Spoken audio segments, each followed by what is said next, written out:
What's up, Otto?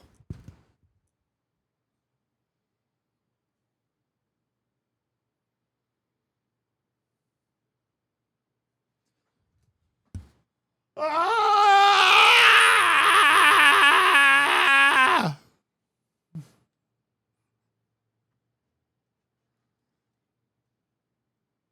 You ready to be punished today?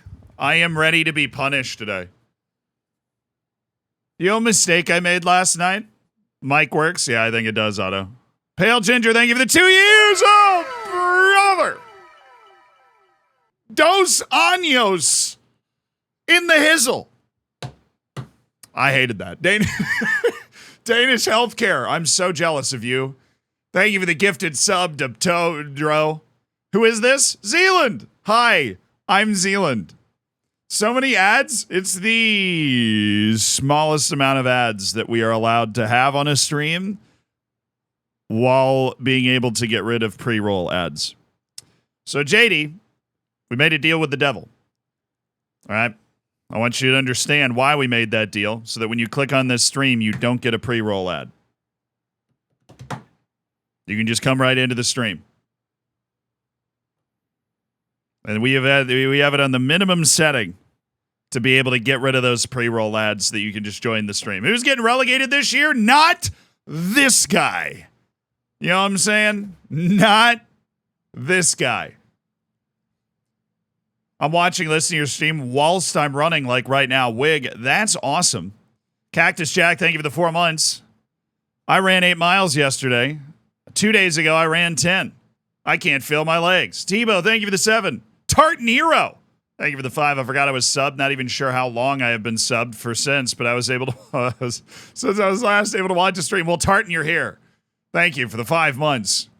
Yeah, subs do renew. If you don't want that to happen, the Prime subs don't renew, but the normal subs do like automatically renew. If you don't want that to happen or you didn't know that was the case and you're wondering where $5 is going every month, cancel it if you don't want to have it. Find it. You find it there.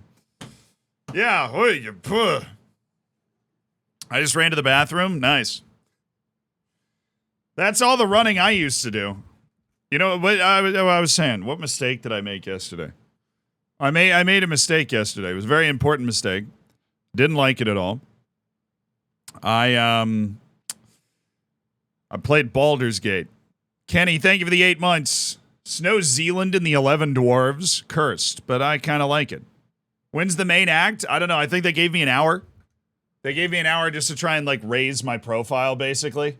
So we'll see how that goes, and then we'll bring out, who's coming out after me? Dr. Benji, right around the corner. What jersey am I wearing? I honestly don't remember.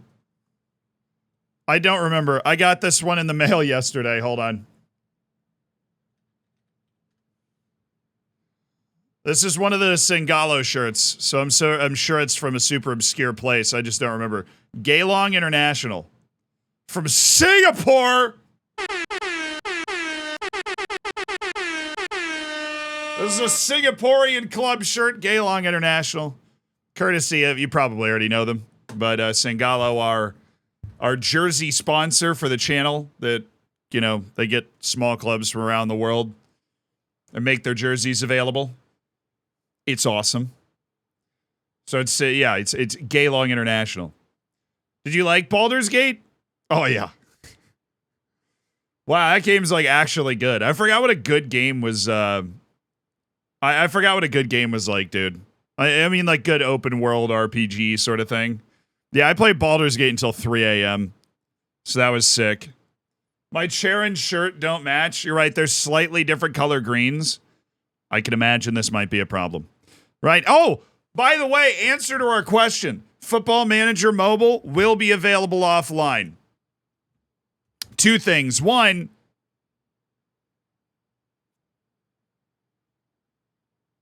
that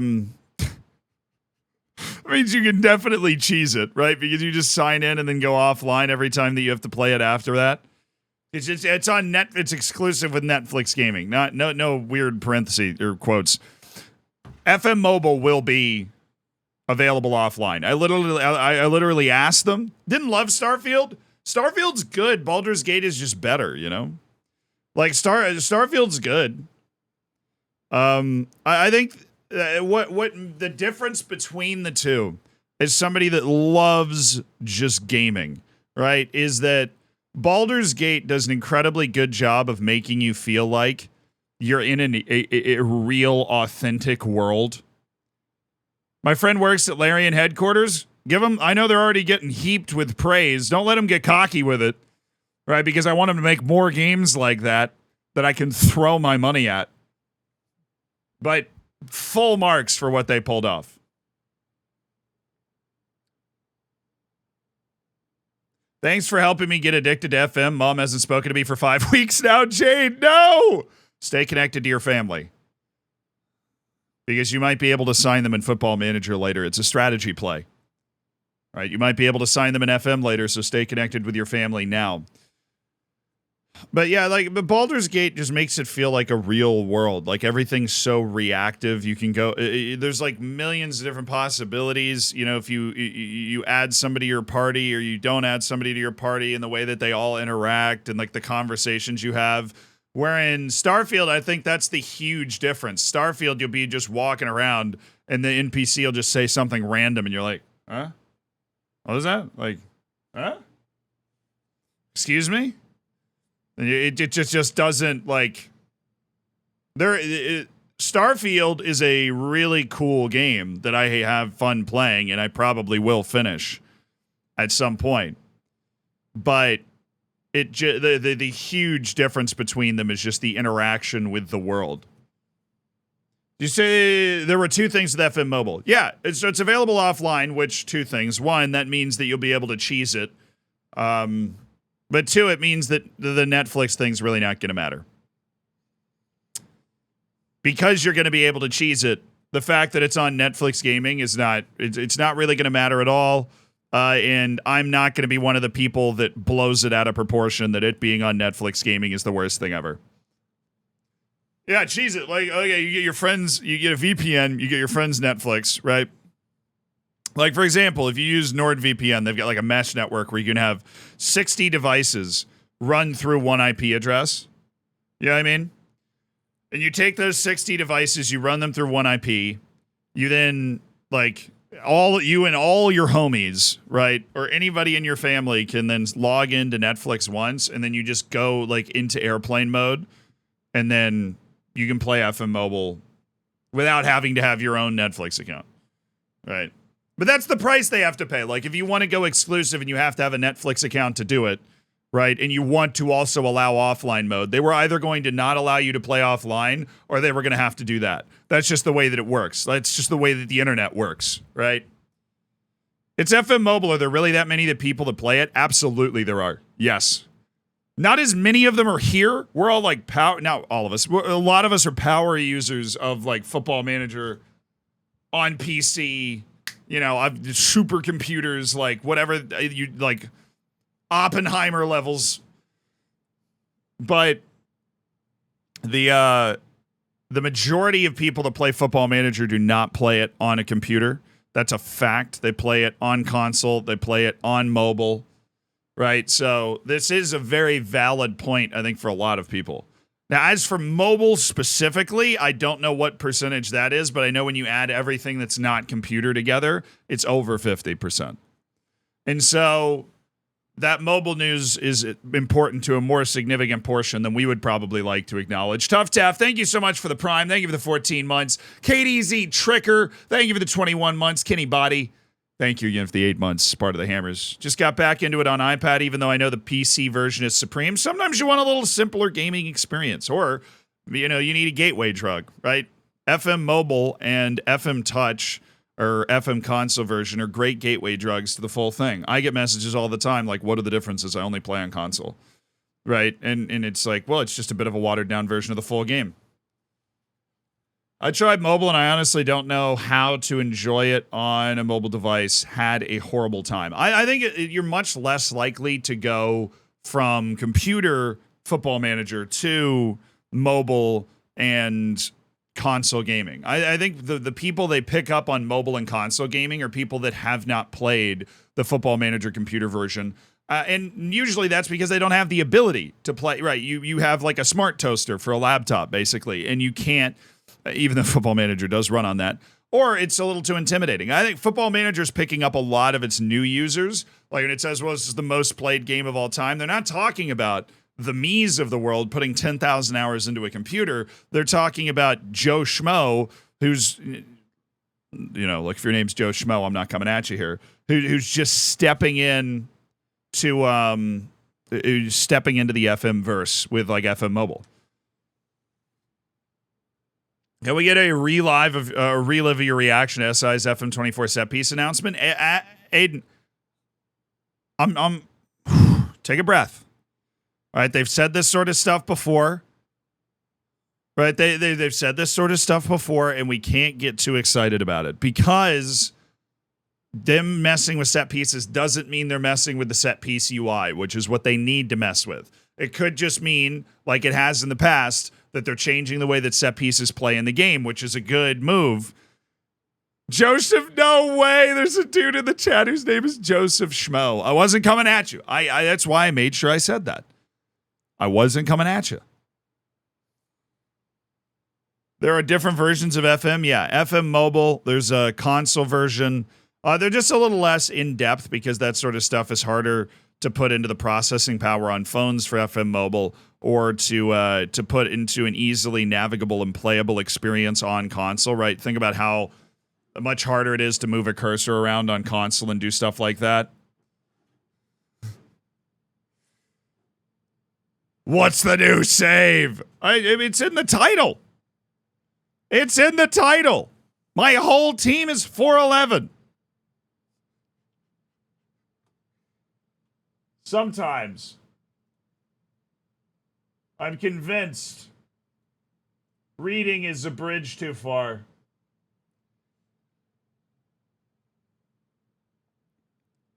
I don't read. I can't read either. It's fine. Console players are playing FIFA Manager mode anyways. I mean, that's what I did for a long time, but you'd be surprised. A lot of people play Football Manager on console. Finished with Starfield. I mean, I played it for 2 days. I got about 10 hours in. I had some fun. Like, over the weekend, I poked around, like, surveyed another planet in Starfield and stuff. I like it. I'm going to finish it at some point. Baldur's Gate's just better. I tried Baldur's Gate last night. It's freaking awesome. That doesn't mean Starfield's bad. Starfield is just like poor man's Skyrim in space. It's poor man's Skyrim in space. Georgie, touch grass. That's my recommendation. Are you going to play Baldur's Gate on stream? Probably not. I don't think it's a particularly like fun game to watch, right? It's one of those things where, like, you probably don't want to watch me play Fortnite because I'm freaking trash at it. Like, it might be fun, but Baldur's Gate, like, me playing Baldur's Gate is like watching a newborn deer take its first steps. You know what I mean? Now, Starfield's not No Man's Skyrim. Starfield is a poor man's Skyrim in space, which is a solid game that I'll probably finish. Like, but you have to, like, scratch the itch. You have to be like, I want to be in space today. That was a lot. Thank you for the 7 months. Yeah, Starfield's not bad. You know, it's just like, there's something about Baldur's Gate where you can just tell immediately. Like, somehow you just get vacuumed into it and you're like, this is it. This is gaming right here. If you haven't tried it, I would fully recommend it. Georgie, thank you for the 6 months, brother. Yesterday, this is Ocelot. Yesterday, my favorite Wonder Kid left me to be a squad player at PSG for half the wage I offered. Any advice how to overcome the grief? I mean, you can always save scum. But don't do that. No Wonder Kid is forever, you know, and you got to think about eventually that the save is going to end and you're going to be playing a new save. And that's just something that you gotta deal with emotionally, you know what I'm saying? That's just something you got to deal with emotionally. Oh, goodness. I just muted the wrong thing. I'm actually Tim. Thank you for the 11 months. Short Man Gang. This is Short King FC. We ride. I went from being a FIFA enjoyer to an FM player. Best choice I've ever made. I now live in Excel spreadsheets and the odd 4-0 loss against a 4th division team. Well, you got to keep yourself honest, right? We don't want to get too cocky here. Got to keep yourself honest. All right, do it. Antoine Griezmann. Yeah, man.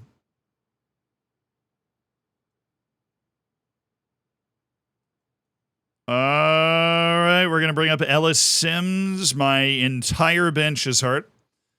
It's all part of the process.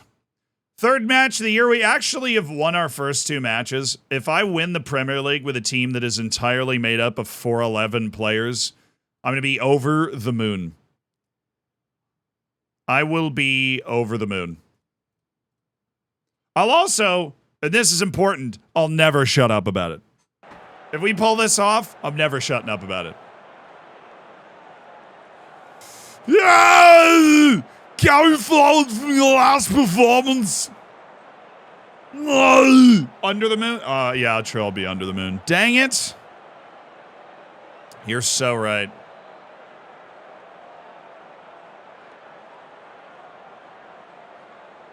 Well, it's a cool team country to win the Champions League from, not below the 15th in coefficient. Turkey is a very fun country to play in. A lot of biodiversity. Now, there's a very, very unusual amount of parity in Turkey and money. And it's really entertaining. Oh, God, don't cross. Don't cross. All right, Pipsqueak Lewandowski, let's get moving. Come on. Vamos! Dang it. Vamos! Dang it.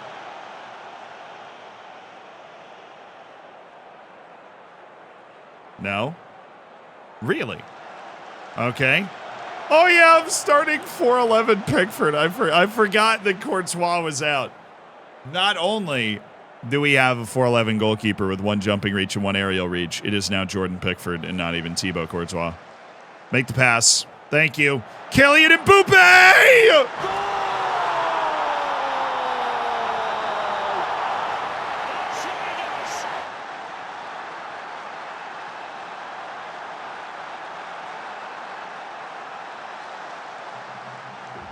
Don't underestimate the Pipsqueaks, baby. Short King FC. Away to Manchester United. We're up in 3 minutes. Just wait. Give them time. These giant mutants from another planet. Oh, no. Oh, no. I forgot about Veghorst.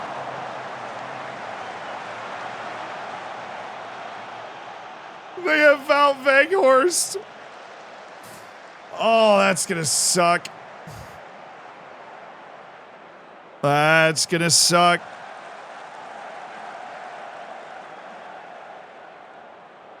Erickson, get out of here. Get out of here. Kylian, where are you going? Ooh, nice moves. Nice moves.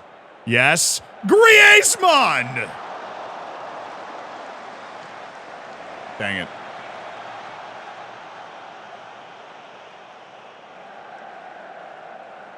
Why aren't they just crossing? Because it's not... We're exposing the AI here. Oh, we're so scoring this, dude. Why is he not short? Like, what?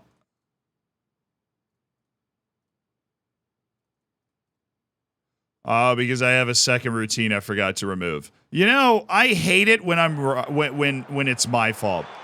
We almost... No, we didn't. I'm not even going to pretend we almost scored.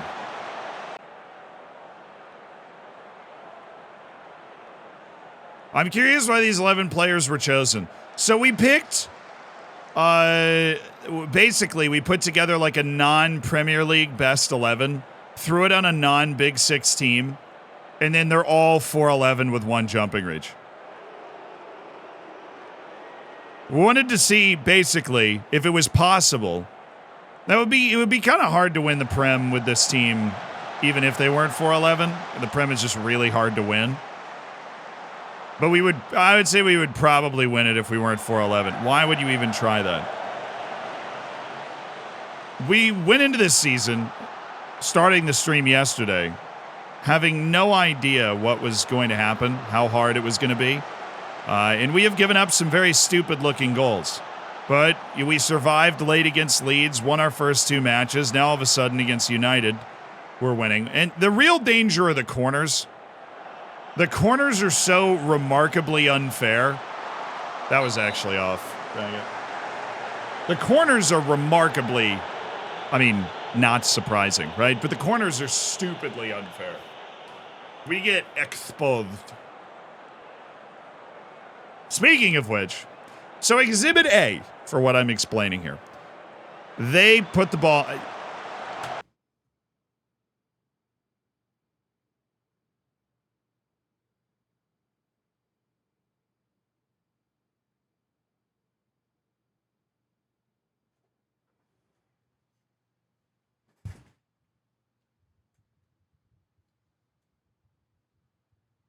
Come on, lads!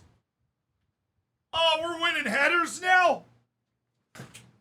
Get out of here. Get the out of here, okay? We're winning headers now. They got nothing on us. 4-11, 1 jumping reach. Give me that. Oh, big save pick.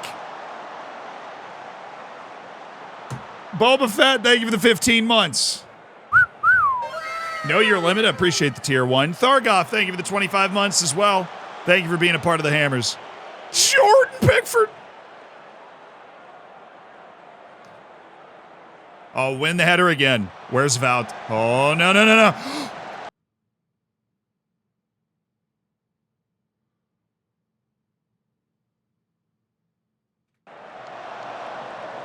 For those of you keeping track at home, that's 2 1-headers in a 3-minute span. Aerially dominant Short Kings FC. Uh-oh. Uh-oh.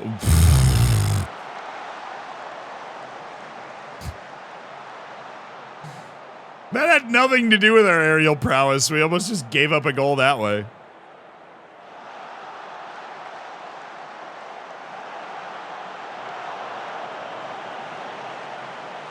All right. We got to score. It's all about scoring. That's what... okay. Nice. Nice. Oh, look at that construction. The tiny tots. Oh, he was off. Dang it.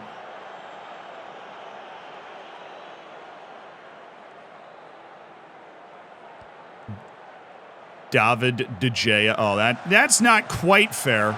Exact. Oh, what a block! Well, it's a corner. I don't. Corner isn't. Well, you know, Lewandowski won the last header off of a corner, so surely we're winning this again. Oh, well. I mean, is Lisandro is Lisandro Martinez really that much taller than the guys we have? Somebody had to say it. No, we've been out XG'd, but last time I checked, the XG isn't on the scoreboard, so we ride. For glory.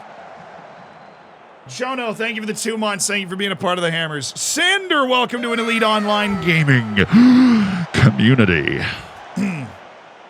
Enjoy the bacon, enjoy the emotes. Griezmann, Modric, Dallo. Dang it.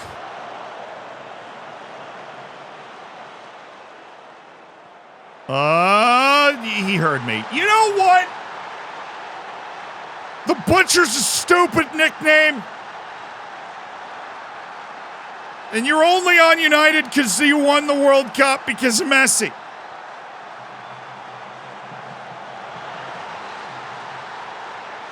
You'd be River Plate's defensive midfielder if it wasn't for Lionel Messi.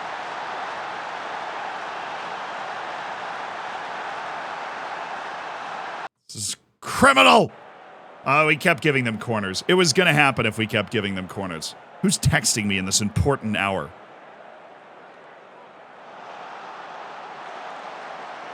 Yay!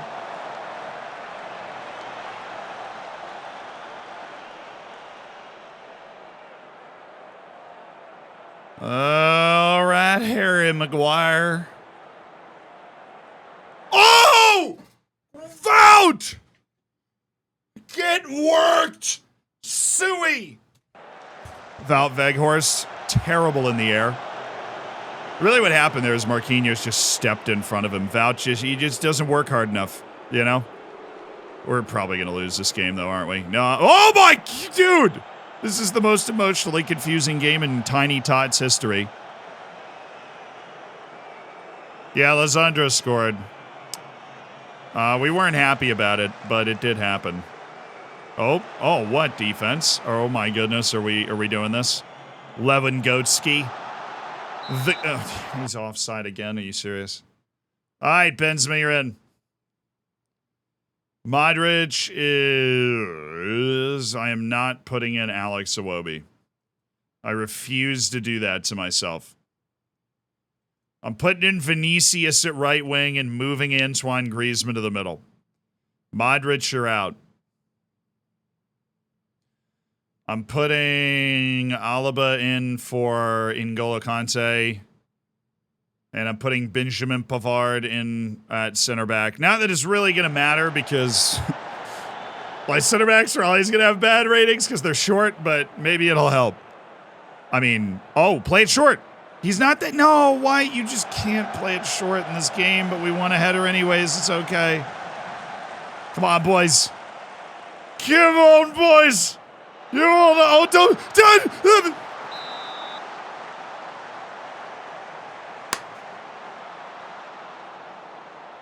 Come on. Come on. Kylian Mbappé. You can do something fun, can't you?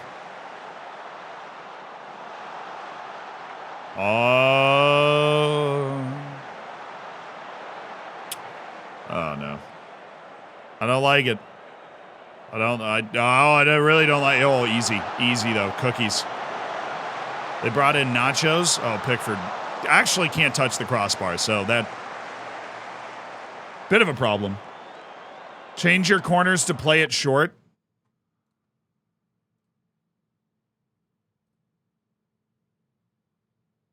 I'm telling you, it doesn't work. Everybody plays it short on this team. You know it. Yeah, so when you do this, you can't add an extra person. They send a defender, and that forces you to play the ball into the box.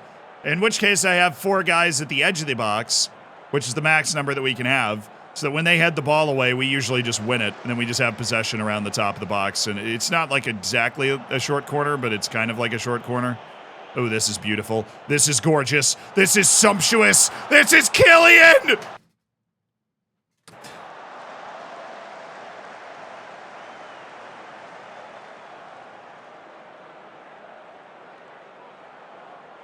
Dang it.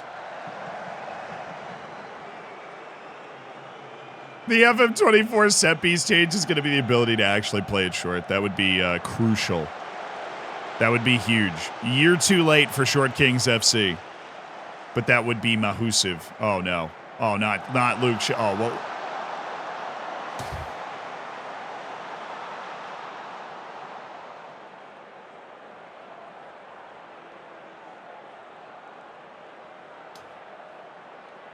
Two things. One, in his defense, if we don't foul him there, he's going to win the header. Two, what does a corner or what does a penalty look like against a goalkeeper this small?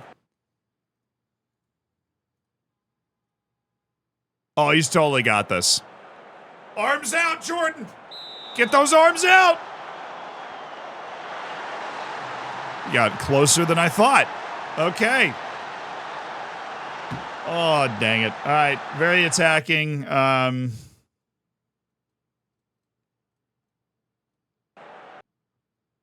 We got to chase a little bit.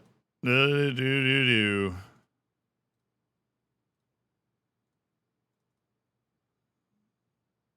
to do a deep line playmaker here. There we go.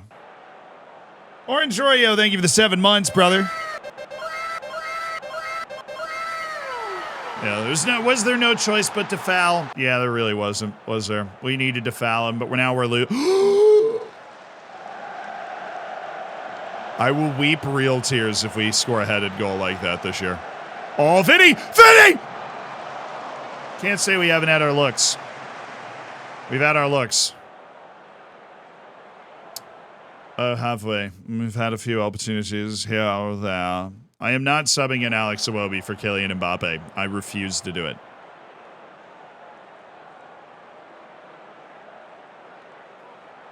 Short Kings FC is taking its first L today. Oh, baby. No.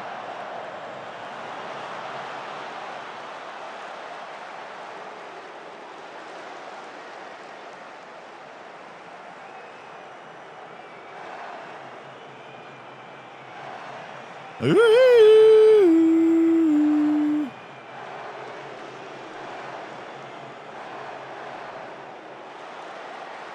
Coward. I love that. Coward. You won't bring in a Iwobi for Mbappe? Not even Iwobinho? The Iwobinho is a great name. Somebody in Brazil's writing that down right now.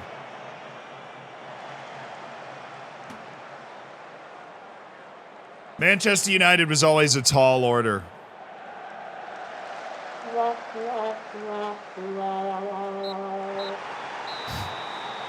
All right. I don't like what I just saw from this team. All right. It's all right. It's United away. You know, you're going to lose a few matches over the course of the season. It is United away. That's a match that we can stomach losing. I mean, obviously we don't want to lose, but I can stomach it, right? Our first League Cup match is Newcastle away, though, which is not easy. Especially considering the injury plague we've been subjected to. And by that, I mean our whole team is injured. Will this be on YouTube? Yes. This whole week of streams is going to be a YouTube video about us trying to win with Short Kings FC. That is correct. So technically, you're on YouTube right now. If you have anything that you want to say to our editing team, they will see this. This is now your moment.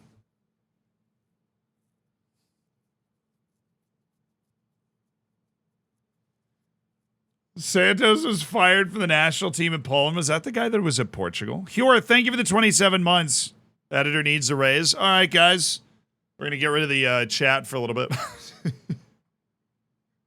We're going to get rid of the chat just for a second. Technical difficulties. Don't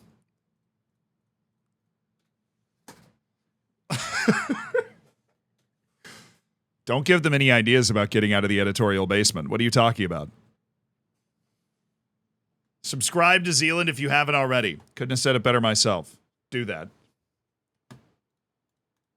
Have you subscribed to all 27 of my YouTube channels? I'm actually very, very, very excited for this weekend.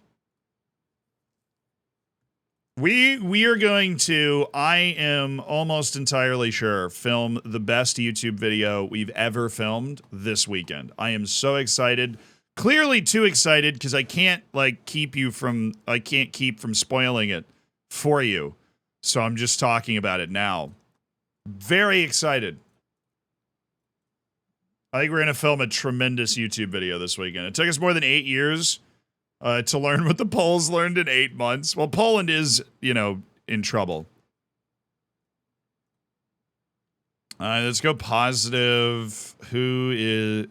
Who be tired, y'all? Benjamin Pavard. Benjamin. Are you going to the Hudson River Derby? No. Yeah, I am. You ever seen, I know I've talked about this before, but you ever seen, Anthony Bourdain? Parts Unknown? Something like that? My dream for, the main YouTube channel has always been to be able to do 15 to 20-minute versions of that with, instead of food, it being based around soccer, football, sports in general. And so we're going to film something that I hope you guys are going to love, just kind of an inside look at the New York Derby, which is up in the Bronx, and really give you guys a window into what it's like in the Bronx, what it's like to go to a match in the Bronx, what it's like to be a part of the fan groups and just like the general culture around everything in that sort of personable way. So I will be at the Hudson River Derby, yeah. Should be awesome. Jeff, thank you for the 31 months. Wow! FM24, the FM24 trailer was underwhelming. Yeah, Football Manager trailers are always underwhelming. And that's not like a dig at Football Manager. It's just Football Manager trailers are underwhelming because how do you advertise like Football Manager? You know what I mean? Like you can't do a super hype thing with like, oh, look at these spreadsheets. How sick are these spreadsheets, dude? You guys seeing these sick, nasty spreadsheets that we got going on right here? Oh, yeah. What are they playing? 4-3-3? I would try and take these guys away. Take that guy away. Let's play, baby. Carabao Cup. Short Kings FC on the field. It's time. I want to win every match. Tonight's no different. Let's do it. Will you do a video on the legend Ile-de-France Lima? I know that name, but I don't remember what it's about. I feel like once NYCFC moves to Flushing Meadows, it'll be popping. Yeah, it's like 2027, right? Wow, place is packed. People always tell me about how good those Newcastle fans are. It's a team of Chris MD. Stop it. How dare you insult my team like that? They're much taller.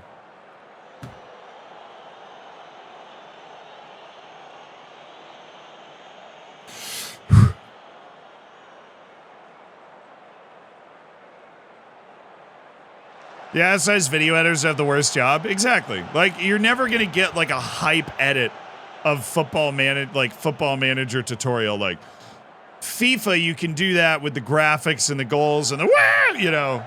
If it was a Football Manager hype video, it'd be some dude with Cheeto dust all over a white t-shirt exploding off the couch next to his disdainful wife because he just scored a winner in the Champions League final. That would be, like, the hype video. If you're like, what is it like to play Football Manager? Ah! Honey, you forgot to take out the trash again. Ah! 4'11" in centimeters. It's the shortest you can possibly be in the game. I don't know what it is in centimeters. Around Zealand's actual height? Shut up. Shut up. World's longest international. Oh, that's the dude from Andorra. That's why I know his name. Oh, yeah. Okay. I don't have any planned videos on him right now, but that would be a cool thing to do at some point. I don't know. Mon the Tiny Toffees. It's 149 centimeters. You know what else is 149 centimeters? My personality, you sicko. Also N'Golo Kante, apparently. Every single time I see Benjamin Pavard, all I can do is in my mind that, like, French commentary of his World Cup goal in 2018. My forehead, very true. 149 centimeters? Yeah, that sounds right. Looks right. Checks out. Oh, nice, bro. Benjamin Pavard. That's what I meant. Oh, Luca!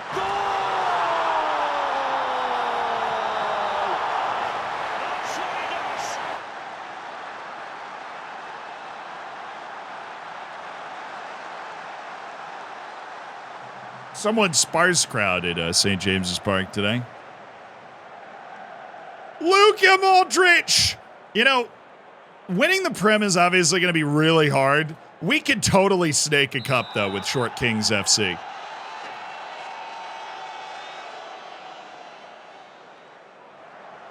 Are there any pro players under 150 centimeters? Not that anybody could find on Google yesterday.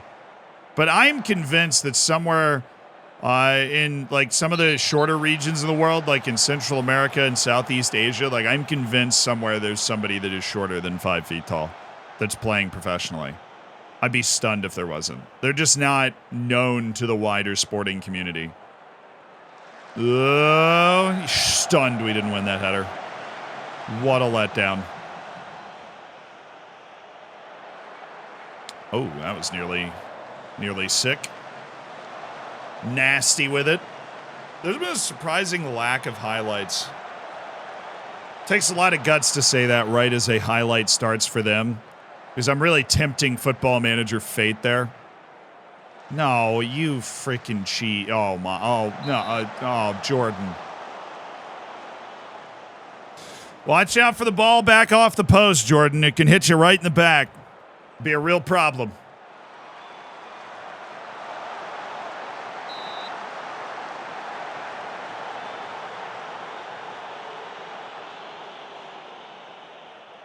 Record for the shortest player in Premier League history is jointly held by 2 current players in the top flight, Newcastle's Ryan Fraser and Brighton and Hove Albion's Tariq Lamptey. I didn't know Fraser was only 5'3". I knew Lamptey was like in the short king category for sure. Also, what the heck happened to Tariq Lamptey? 2 years ago, his PA and Football Manager was cooking. Oh, Griezmann. Tiny tot Griezmann making fools of us all. Oh, no!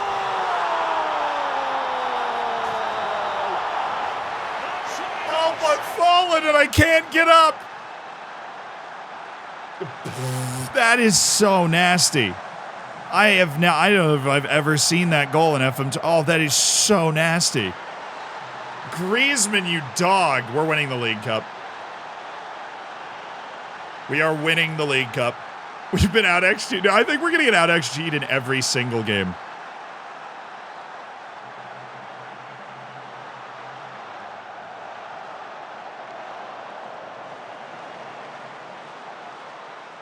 Hey.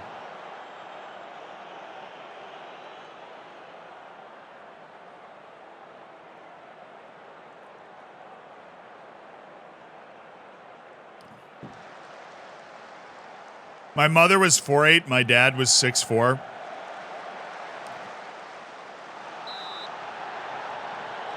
You're like an experiment. You know what it really is, though? Tall dads or whatever. You know what makes tall people? Tall moms. I played AAU basketball, and if somebody was going to be really tall, their mom was tall. That's what makes, like, tall people. Tall dads or whatever. Like, if your mom is 6'1" and above, you're going to be, and especially if you're a dude, you're going to be huge. That's what I learned from AAU basketball.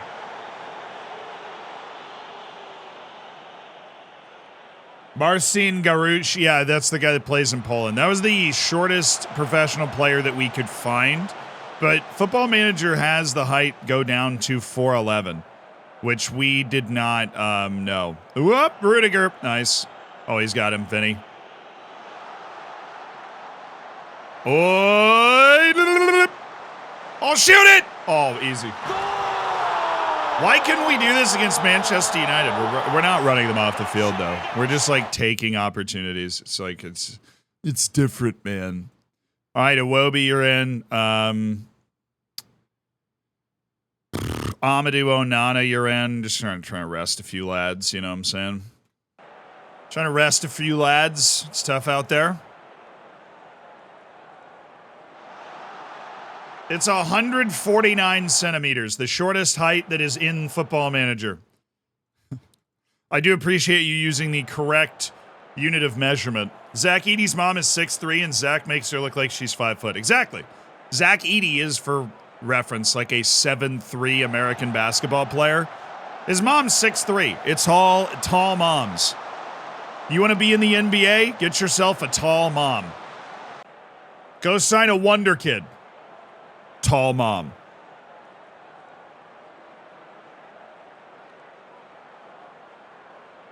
What would it be like having all tall players? A lot easier than this. Because we're just, like, we just have to score. Which I'm like, we're just going to play an attacking tactic and we're just going to go out and try and win. Like, we just have to score. That was a good win. It was also in the League Cup and not in the league. But, hey, if we bring silverware out of this season, I'm a happy man. All right. Who do we have? We have Crystal Palace next. Well, how did I already sim the day after the... Whatever. Rainstorm, thank you for the year, brother. Appreciate you being a part of the Hammers. Fuck you, 11. I always have to tiptoe around your name, but I do appreciate the 11 months. Just to match your name. All tall players, one pace. That could be something we do. Because the tallest you can be in the game is 6'11", but you make them all as slow as possible. That would probably be harder. The tallest possible players... The tallest possible players, which, oh, we play Northampton Town. That's going to be a bloodbath. Unless they line up the 4-4-2 and just smash us. Chelsea's in 17th.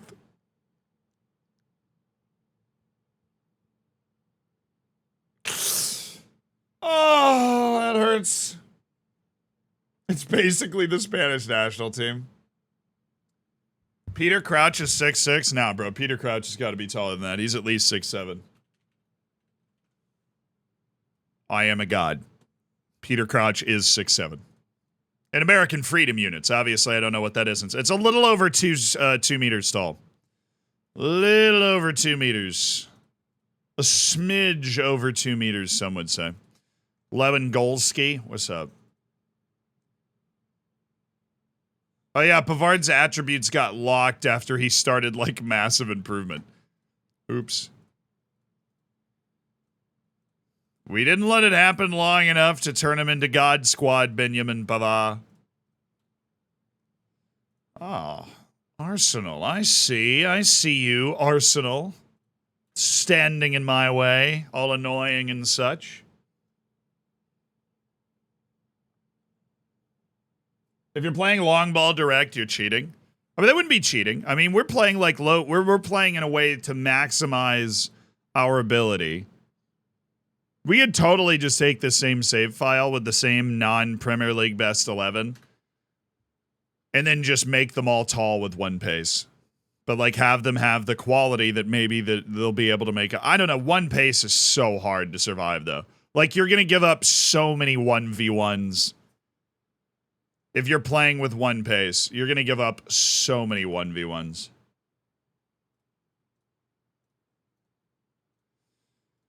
All right, Crystal Palace, what are you playing? 4-3-3? Cool. We ran Newcastle. I keep saying we ran them off the field. I'm pretty sure their XG was right next to ours. But nobody really cares about that, so, like, does it actually matter? Denzel Dumfries. All right, we go. Few little rotational tweaks to the team. A lot of guys still coming back from injury from our surprisingly brutal preseason schedule to get us ready for the rigors. We should win this one. If we're playing a non-big... what do I know?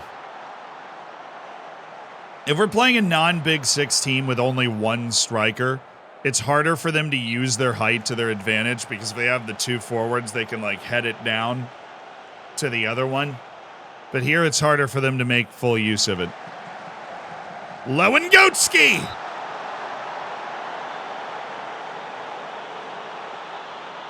If you do tall, no pace, you need to be stoked. True. But they're not in the Prem. Like, bring them into the Prem and then make dreams come true. Oh, shoot it.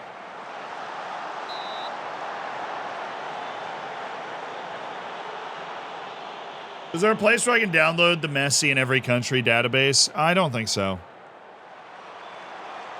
That's all on FM Editor. He's the awesome guy that builds that stuff. So wherever he wants to put it, he can.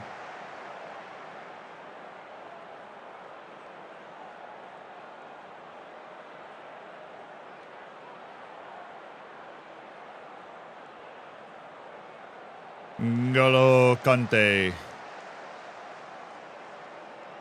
Oh. Play him.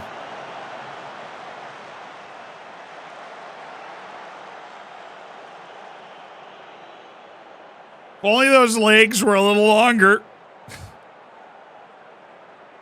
It's a tragedy. It's an absolute tragedy. Bring it down. There you go. Antonio Rudiger. N'Golo Kanté. Luke. Oh, dang it. Yeah. Cook. Really, we should be winning this. Like, based off of our study of the first couple of games, we should be winning this.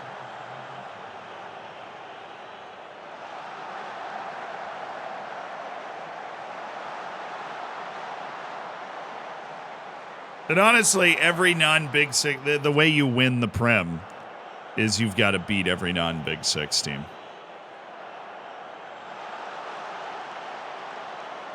Play him. Cross it.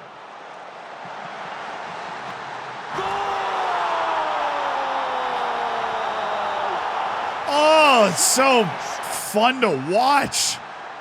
Short Kings FC striking one back for the little guy.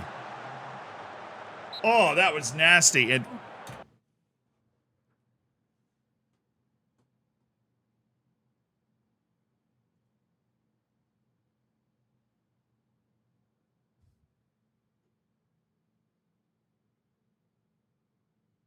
oh.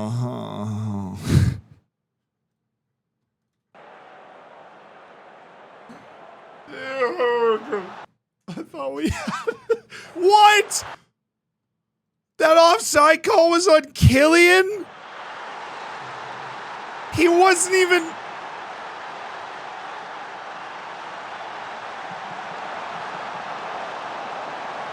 Oh, he almost scored a set piece. Sorry. I will fire a literal cannon if we score a set piece like that.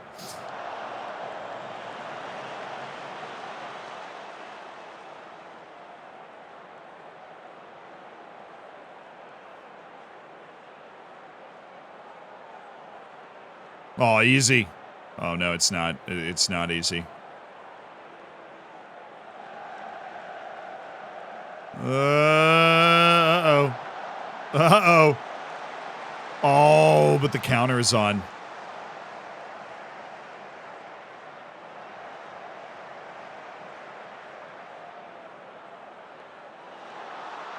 Oh, Teo.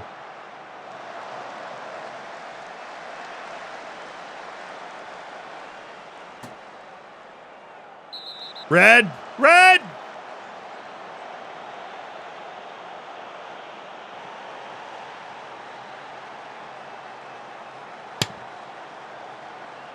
Got him! Got him! Stab. Stab. Oh, beautiful. Modric. Beautiful. Kylian Mbappe. Kylian Mbappe! Oh, well. You know, he got frustrated. It's like trying to swat a fly playing this team.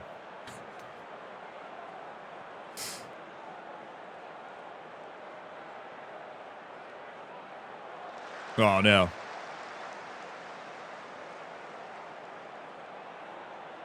Come on, Denzel. Make a pass. There you go. Antoine Griezmann. Yeah, man. Oh, nice. N'Golo. Beautiful. Oh, hello. It's a stinger. This really is 5'11" versus 6 foot. I mean, yeah, it's the tender version of 5'11".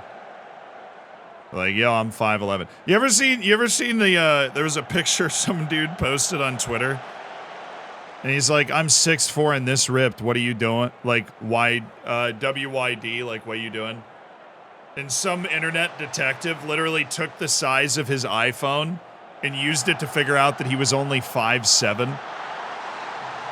And he was bragging about being 6'4" on the internet. And it might be one of the funniest things I've ever seen in my life. Like, they figure out what type of iPhone it is, how big that type of iPhone is, and then stretch it the length of his body, like stack it. And they're like, you're only 5'7". We've figured it out mathematically. No work, chilling at the weekend house, catching Z on the huge TV in HD. Charlotte, how am I looking in HD?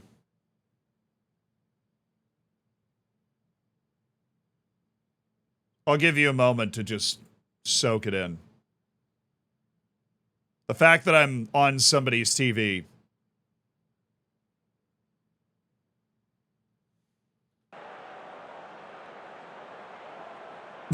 It's just maybe the most cursed emote we have. The Zian stare. Mbappe. Oh. Murderous Otter, thank you for the 23 months. Appreciate you almost 2 years. That is huge, dude. Fenton, thank you for the tier 2 for 23. I appreciate you. You're awesome. The tier freaking 2, that deserves a... But to drop into levels for a 4th time like any respectable DJ. That's what that air horn means. Play it wide. Okay. Okay. Okay. I might just go key highlights. I can't believe we're in the 37th minute here. Watch me lose. That's my great fear going to key highlights is like we're just going to get... Oh, no. Got it. Mine. You know what? We played that really well. Distract him with like 3 little guys running in front of him, and then somebody behind him, actually gets the ball. We just did it again. Conte. Rudiger. Oh. Antoine Griezmann. We might actually be able to win the league. I know we just lost to Manchester United. We are proving height doesn't matter. Proving height doesn't matter. This is for you, Chris MD. This is for you. That'll thank you for the 19 months. Danish Healthcare with a gifted sub. Get in. Patrick. Danish Healthcare, you're awesome, though. Thank you for making somebody's day. Mellow Steps. Be sure to say thank you if you're around. Really do appreciate it. Thank you for being a part of the Hammers. Enjoy the bacon. Enjoy the emotes. Get yourself in the subsection of the Discord so you can be a part of SYS. Our community events. We had a trivia night like a weekend and a half ago. It was awesome. Just because we have an extra player doesn't mean we can't. Yeah, we can't let up. Sigma Alpha Man grinds Alpha. I can't even pretend to do it. I have 6 Bugattis in my driveway. Don't you want to be like me? My mother doesn't love me. But I have 6 Bugattis in my driveway.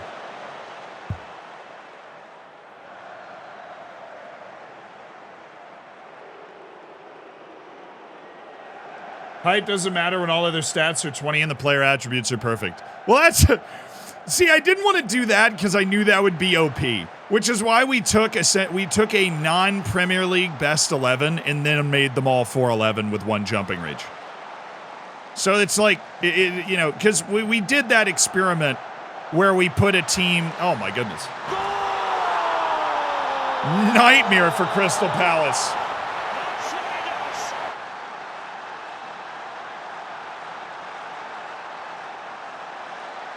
Oh, I'm like 14 again. I can't believe Stacy broke up with me. Reaper, thank you for the 16 months. Yeet! Impression on point.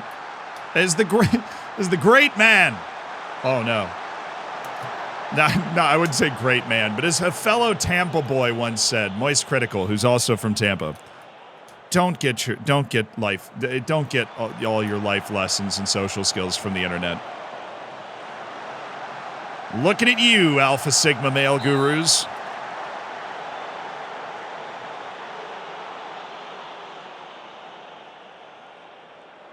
If you're simulating a season with these settings, Everton relegates, but under Z's control, they'll win the EPL. Honestly, probably. And that's not just me being cocky. I think if you simulated this, we would probably be a lot worse. Ref!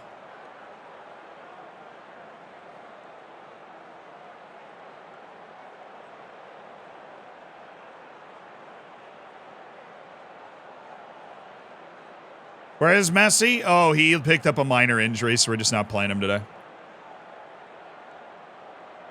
Does that mean I should stop loaning friends? Where are you loaning them to? Countrywide Bank? Dude, that went out of business in like 2008. Oh, uh-oh. Uh-oh! No, there's nothing wrong with loans ever. But I'll tell you the same thing about, any loan. Any loan that you get in Football Manager, don't get the adjustable rate one. If I learned one thing from The Big Short and from Football Manager, you want to know exactly what you're paying for on your loans. All right. This is a murder. Yeah, how does it feel, Crystal Palace? There isn't a 5-foot guy on this team. Caught the hands, dude. The hands might be punching up, but they caught the hands. 4'11's my height. This will be easy. This one's for you, Caledonia. You're conquering the Premier League today. Short King FC thrives. Uh-oh, that wasn't it. Is it the part of the save where they hand over the Premier League trophy now? No, I mean, they got a red card and we're clearly just playing really well today. And them getting a red card means they can't sustain enough pressure to get set pieces, which is where we die. So we do struggle. Like, we've played one Big Six team and lost. We've got a long road to travel if the Short Kings are going to win the Prem. But we're still alive in the League Cup as well. We had a tough draw against Newcastle. We found a way to acquire the dub. You know what I'm saying? The dub was acquired. Ay, mamma mia. You know what I'm saying? Oh, Wobie, you're in. Yo, it's a Wobie, Alex, a Wobie. Garner and Amadou Onana. And... not Garner. David Alaba. Kylian Mbappé off for Vinicius. It's going to make some swaps, just mostly fresh leg substitutions. Bro said it's like the Korean national team. That's actually a really outdated stereotype. But I am, like, I've always been super interested in the studies about height per country. And you want to, like, the shortest country in the world is like Guatemala. Guatemala avoids all of those jokes.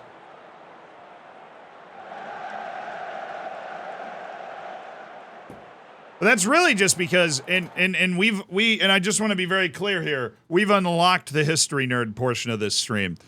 Guatemala is actually just, the average height in Guatemala is really short, and in a lot of Central America is really short because there's a high proportion of Native American ancestry, and the Native American people in Central America in particular were just very, they adapted to be very short.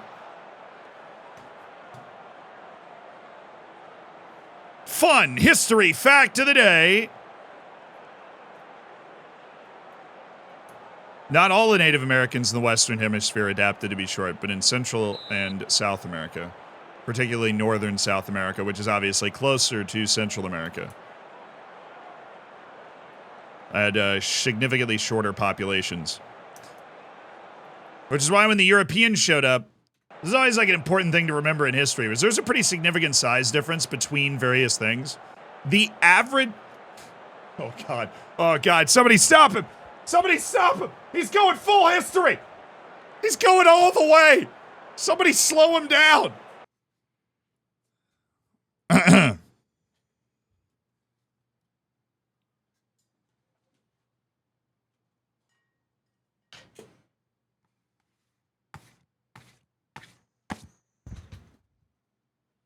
Did you know that the average Roman was about 6 inches shorter than the average Gaul?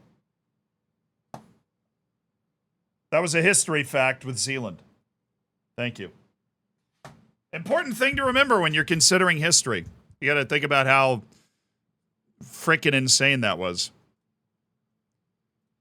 That was actually mainly down to what they ate, like their agricultural prerogative and their lifestyles. Yeah. So you have to think about that. Like, the reason the Romans were so scared of the Gauls, in part, was because you're talking about hand-to-hand combat with huge dudes, long hair. Oh, also, hold on. The scariest part about fighting the ancient Celtic cultures isn't the fact that they were much taller because of their lifestyle and the food groups that they ate, which is obviously the same reason that Native Americans in Central America and Northern South America were much shorter, was because of the foods that they had available to them and the way that their culture developed, right? It's the same reason that when you move to America, when you immigrate to the United States, you typically get taller. There's more of an emphasis on, diversity of food and nutrition and fats and stuff. Anyways, ancient. This is worth it. What I'm looking up right now is totally worth it. So, scariest thing about fighting the ancient Celts was this noise right here. This dude. This is called, I don't know exactly how it's pronounced. It's like a carnix or a carnix. They fought naked. Not all of them fought naked. That's a bit of a misnomer. They did paint themselves. Depending on what tribe they were in, they would paint themselves different ways. But they did paint themselves with woad. The druids did that a lot more. This instrument, dude, it's like a misty evening or something, and you're in a Roman camp, and you know you're in Gallic territory, and you hear this.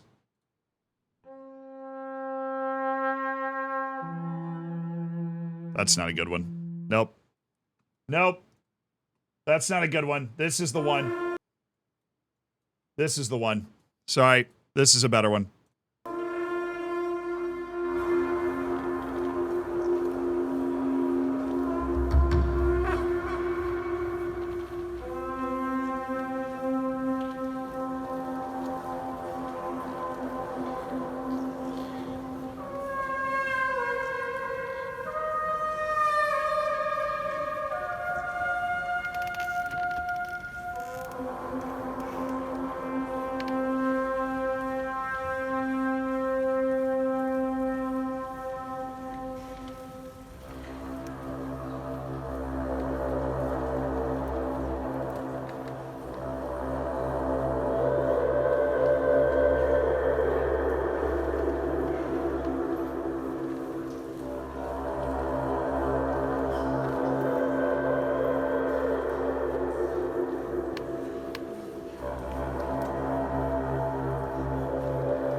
So that's like that. How it's like almost haunting. You know what I mean?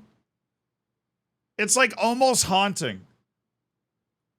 That's the ancient Celtic carnix. Like you'd hear that. That was their battle horn from about 300 BC to about 200 AD when they kind of didn't exist anymore. Shout out Rome.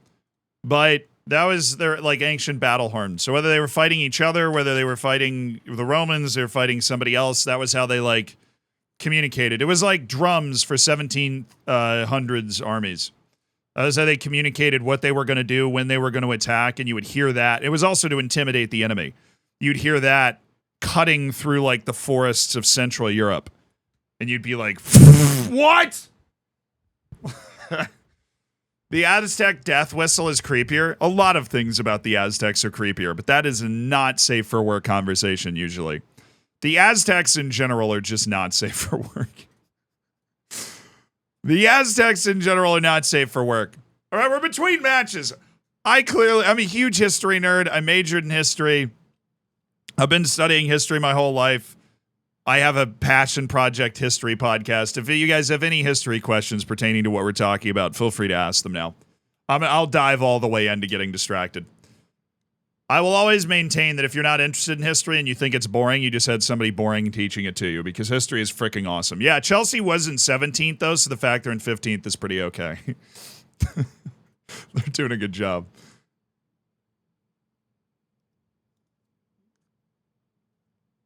FM is in a Wednesday? I don't have any complaints. I know we're streaming on Wednesday. We didn't stream on Monday, and I like to stream at least 4 days a week. We didn't stream on Monday because I didn't want to wake Adler up. His flight got delayed until 7 a.m., so he'd been asleep for 3 hours by the time the stream was supposed to start, and I was like, no. The Aztecs constantly did madness. None of it can be mentioned. Yeah, Aztecs were kind of nuts. But they were really organized. They had like a World Cup, basically, of that sport that they played. It was like basketball plus soccer. And they had like a tournament. The funny thing is, like, if you won the tournament, you died. You got sacrificed. You were like worthy of the gods. So I always imagine you like want to get to the final and lose. So then you're famous for being good at the sport, but you don't die. But I don't know. All accounts that they have, and obviously it's very difficult to understand what people were actually thinking, were that people wanted to win, which is just like hard for our modern brain to wrap around the like, yeah, I feel like dying for the gods today, right? But like that's just the way they were. That's the way they went about their business. Ooh. Iwobi's off the bench because we've got Neymar, baby. He is back. We also have Marco Verratti. Nana keeps his spot on the bench. Araujo's working his way back. Tarkovsky's around. We're getting healthier, though, after that bloodbath of an early season rundown. Kovacic, Enzo Fernandez, Mason Mount. Chelsea's got nothing on me, bro. I got a 4.0 in college, except for history. I failed it 4 times. I failed a class twice in college. The podcast is called Armchair History. I've released about 1 episode a year. There are only 2 episodes of it. I hope you really enjoy them. We have a 3rd scripted, but I only record it when I have free time. It's literally just a passion project.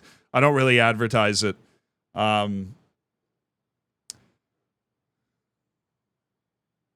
ancient version of I won, but at what cost exactly? Vikings are fine when they used to do the same or similar as bad as the Aztecs. Bro, I'm going to be honest with you. If you, like, no. Nah, they did different stuff. Okay, the Aztecs were like, the Vikings were crazy in a like, kind of way. You know what I mean? Zealand, he's our guy. He has a podcast and we don't know why. We don't know why. Yes. Thank you, Reed. Appreciate the 41 months. I think when you're young, history seems boring. I don't know. I never had a chance. My dad was a history major. My uncle was a history major. My brother was a history major. My dad read me history, like nonfiction books when I was a kid. Like that was my bedtime story. And so I never had a chance. I've always been super into it. But I try to be into it in like an informative way and not just a like, man, I really wish I lived in ancient Rome. You know, like that's what I don't want to be. Sorry, what was I talking about? Oh, right. The Aztecs were crazy in like oh my God. I don't know, Bob. That star looks a little weird.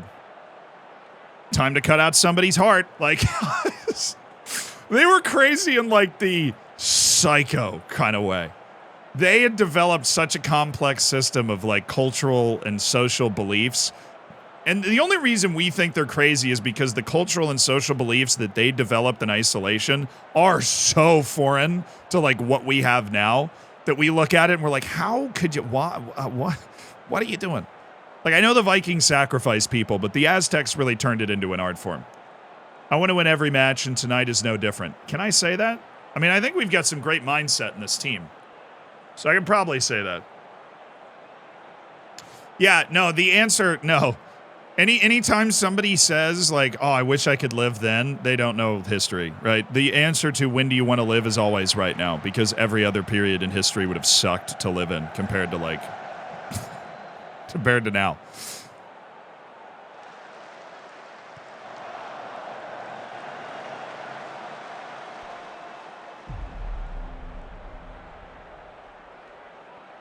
Yeah, well, even like the way they worshipped, like literally something I cannot describe in a PG-13 level stream.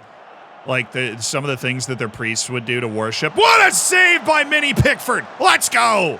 Are just insane. Like, why would you even think of that? But then at the same time, that culture at an earlier period with the Mayans in the same area developed, like such a high level of astral knowledge that we hadn't really seen since the ancient Greeks. So it's not like these guys were idiots. Oh, Messi! Messi! Messi!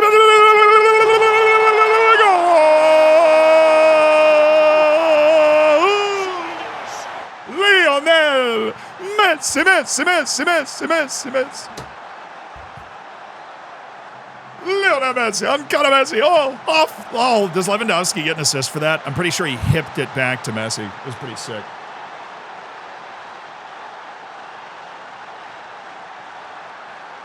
You want to know the best Julius Caesar story? If you ever want to impress your friends, there's one Julius Caesar story that I think is just, oh my goodness. Do that in real life and then we'll talk, Felix. All right? Do that in real life, homie. Oh yeah, it's definitely the pirate one. It's the Illyrian Pirates. This is a sick goal, but it's also because Pickford is 4'11". He's got no shot. All they have to do is kick it high, and he can't get there. We have none of the ball. We really need to change that. So the Caesar story, the Illyrian Pirates. For those that don't know, you have, like, Italy is the boot, right? The Illyrian Pirates would have been, like, on the Croatian coast, basically. Like that coastline. And they capture Julius Caesar. You know, they just, like, they get lucky. They hit a transport boat or whatever. And they capture Julius Caesar. And he's off. He's clearly off. Flags up. Thank you. And when they capture him, they set a ransom. You know, even back in the ancient world, you didn't just, like, needlessly murder people. You'd be like, all right, we've got you. Like, let's ransom you.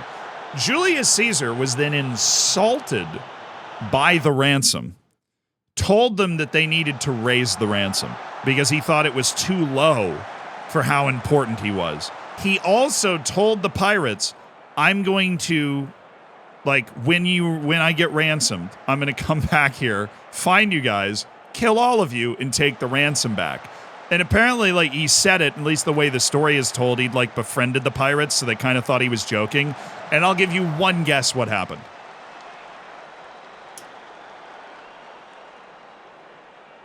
He got ransomed, went back, put together some dudes, got in a boat, went back, found the pirates. Oh, no. We're too short! Oh. They were friends forever. Yeah, that's not what happened. He went back and he killed them all and got his ransom back. Yeah, this is probably the worst case scenario. Reece James. Oh, man. It's all right. This is what we've got to overcome. We know this is what we have to overcome. We actually have out-XG'd them in this match. Oh, no. Oh, no. Oh, God. Oh. Big save right there. Big save there. Have I watched HBO's Rome? No, I actually haven't. That's the best Caesar story, though. There's a lot of good ones. Another important, like, if you're ever having a midlife crisis, just remember Julius Caesar's was worse. Julius Caesar didn't start becoming like Julius Caesar until he was after 40. Like, Julius Caesar was a small-time governor in Spain until he was like 44 years old. And then he just popped off. He's like, you know what? According to the sources, he had like an emotional breakdown, literally a midlife crisis. And he was like, he was looking at a statue of some famous old dude, and he was like, I'm never going to amount to anything. What have I done in my life? And then just decided to sell his soul, however ultra-famous people sell their soul to become who they become. I'm pleased that we're losing, because apparently that's the option that I should click. I'm pleased with the way that we're playing anyways. Because actually, we've kind of dominated. We're just short. Which, you know, that is the ever-present issue with this, isn't it? That's not going away. Let's bring in Neymar. Let's bring in Vinicius Jr. Since we've got so much quality off the bench, we might as well use it. Messi is anxious. Hate that. Antonio Rudiger's riding the struggle bus. So is Marquinhos. Let's try Alaba in that spot. And let's try Marco Verratti and Kimmich. The Alexander story? Alexander the Great? Alexander the Great is like... I'm trying to think of a modern equivalent. Alexander the Great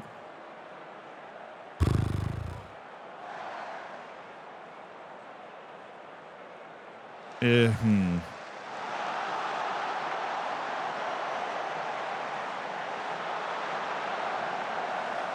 let's go! 2-2. No, I wouldn't say he was the Pep of rulers. He didn't really rule anything. He's very interesting because he inherited a freaking machine, right? That's why I'm trying to think of like a modern social example. Alexander's dad was Philip II. Now, Philip II built a stupid army. Like, he built an unbelievable army with the intent to attack the Persians, who were like, you know, if you've watched 300, those are the big bad guys to the east, right? Basically in Turkey and the assorted Middle East. And he built an army to hit back at those guys. And then he died. And his son, Alexander the Great, then inherited an actual war machine. Like, that battle plans ready, troops ready, armed, everything was ready. You just had to flip the switch. Right? And he flipped the switch. And then he showed himself to not only be the inheritor of a great army, but then have incredible ambition and creativity. Like, he was an absolutely tremendous general. But he, the moment it was Civ on easy mode. Yeah, he was playing Civ on an easy mode. He inherited a sick army that was ready to go. It was his dad's plan to attack Persia. He did it to fulfill his dad's wish. And then once he took Persia, it was like, why don't we keep going? And so he kept going. That was where the ambition thing came in. Oh, no. He was off? I don't even know how. Still 2-2. We're good. Captain Buggery, thank you for the prime. No, I'm not trying to think of a sports example. I'm trying to think of, like, I don't think Elon Musk is a great example, like his dad owned an emerald mine or whatever. I'm trying to think of somebody who inherited a lot and turned it into more. Because like, Alexander the Great, there's certain people that just have a blessed life, right? He, before he was 20, inherited a prosperous kingdom with a massive army and the opportunity for massive expansion that was already planned. And then he went after it. And he went after it.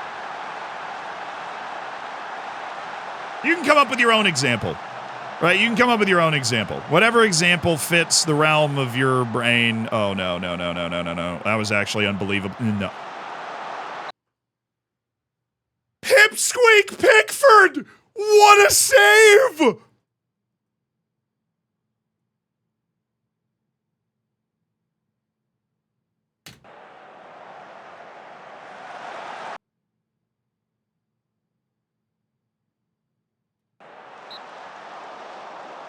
Oh, what a save!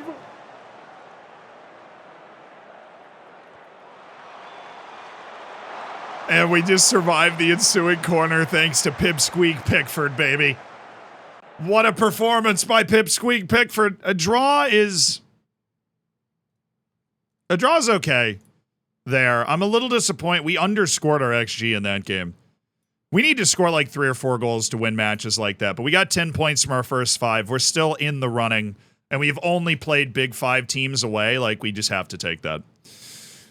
Right. And then Alexander the Great basically he expanded and he expanded and he expanded and he kept conquering. And the real fun thing about the ancient world, like the real ancient world that he was fighting in, is that if you were organized, why did I take part in Deadline Day? If you were organized, you had a huge leg up on everybody else. Because you got to think, like, at this time, the Gauls were still kicking around. Italy wasn't unified. Persia was the only real unified power until India. And so, once he beat Persia, the way that fighting worked back then is you would get into one huge battle. And even against Persia, it was like 3 battles, I think. And then in the third one, the Persian ruler died, and they were like, Cool, what's up, dude? You got it. And it was really, that battle's famous. That was the one where he went from like, this guy is significant to this guy's godlike. That battle, I think it was like on a river. I can't really remember exactly what he did that was so awesome, but I know he was outnumbered and it was on a river. And he just absolutely bodied the Persian ruler. And the Persian ruler died. And then Persia ceded. And then, you know, but the way that worked was when he's like conquering this stuff, they'd be like, all right, we agree to be under your protection and we'll pay you for it. So it was a pretty diffuse style of rulership, and you put like a governor in charge. So it was really easy to just conquer and put somebody in charge and conquer and put somebody in charge and just like keep going. And it was particularly easy because all you had to do was win like one battle. Wars were not, this isn't World War II we're talking about. This is like, you fight one battle. This is what made the Romans so amazing in their time, and the reason that nobody knew how to fight against them. Because when the Romans lost one major battle, they just wouldn't give up. Because everybody else back in the day, you'd fight a big battle. And this is how Alexander the Great just kept checking all of them off. You'd fight a big battle, and then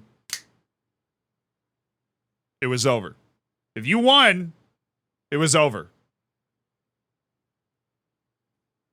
Have two leaders ever had a 1v1? Trying to think of a good historical example of that. Let me finish Alexander the Great first. So he rolls into Egypt. Egypt is, as any country that's existed for multiple thousands of years, is like rotting internally. So he rolls through Egypt, and then he gets all the way to India, and literally runs into like these people don't get a lot of hype, but like. It's the cultural part of the world that would become the Sikhs. And so it's dudes in like Sikh turbans with two swords, right? It's one of my favorite, one of the things I always remembered is these guys would fight with two swords and elephants. And Alexander tries to cross this river into like the Indian subcontinent and gets smacked. And then his soldiers are like, boss, I'm tired, boss. I'm tired, Grandpa. Well, too damn bad. That was basically the conversation. But they threatened a mutiny against Alexander. They're like, dude, why are we here? Which, fair question, right? Like, this is the time when you're a dude from northern Greece and you are in India. And you're like, do we really need this? And he's like, no. So they walk back. And essentially, he never gets all the way back. He's on the way back and stops in Egypt, I believe it is. He's hanging out with his boyfriend, Alexander the Great is. And his boyfriend dies first. And then he gets like malaria. Nobody knows exactly what he got. Something like that. And just dies at like 32 years old. And that was it. That's Alexander the Great. His entire life was just this unfurling, like 14-year conquest all the way to India, and then he just died without consolidating any of it. Having elephants was the equivalent of downloading tactics on FM base, yeah, basically. Well, it's also like Dan Carlin, who does Hardcore History, has a great thing on this. He makes a whole long podcast about the Punic Wars, which is Rome and Carthage. And he's like, it's really easy when you're talking about the dates and the battles to forget about the human experiences that are happening during these battles. He's like, imagine you take like yourself and like all of the dudes on your street. You know, you go across the street, there's Bob, there's Phil. Darius is over there, right? You get all those 8 or 9 dudes from your street. You get them together. You put some shields and spears in the middle of the road. You know, and you pick them up. And then at the other end of the road, there's an elephant.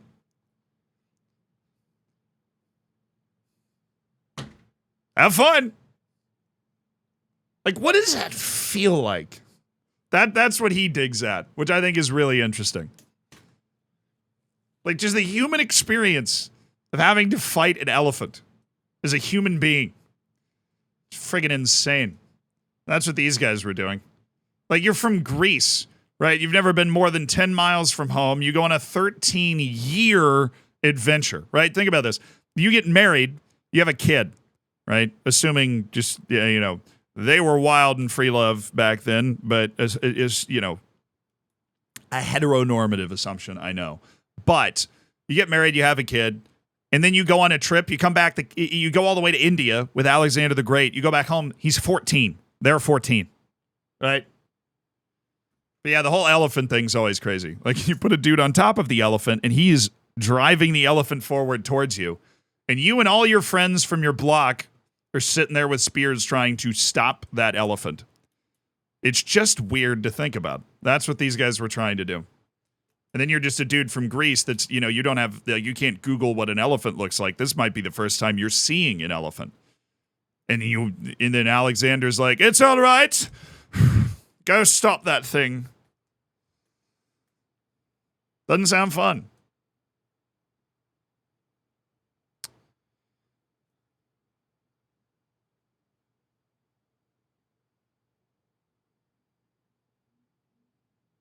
You see Ted Kerr getting man of the match at hashtag? You know, the funny thing is, there were so many. I was tagged so many times in hashtag United signing of Ted Kerr that Spin sent me a message and he's like, heard you're a fan of our new signing. Like, yeah, good guy. All right, Brentford at home. We got to be able to pick up 3 points in this one. If we're going to be able to win the league, we got to be able to pick up 3 points. Flicky Flack, thank you for the 2 months. Any documentaries in the Roman Empire you'd recommend?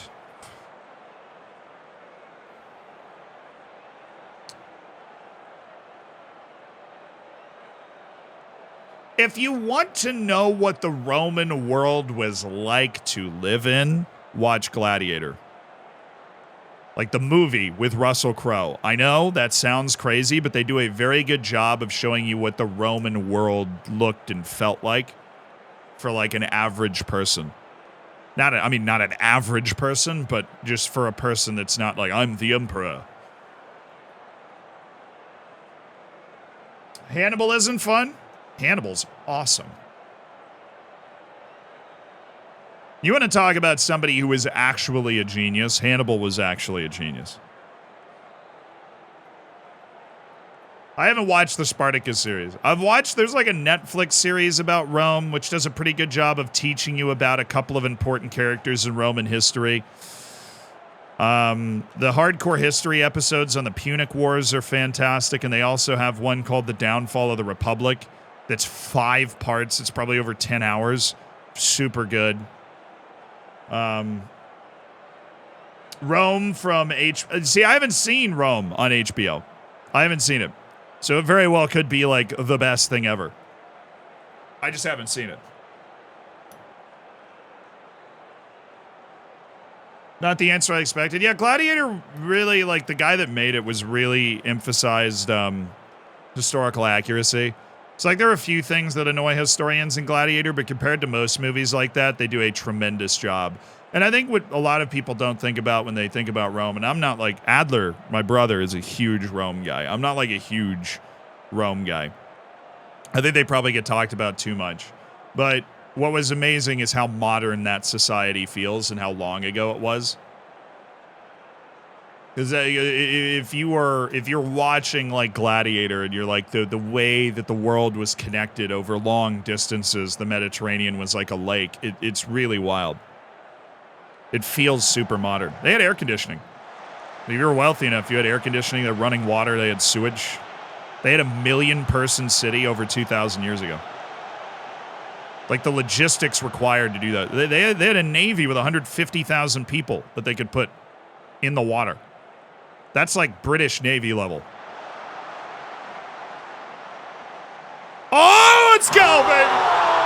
Come on! What's going on here? Just came in. Is he doing him? No, look, yes. We are all 4'11". Correct.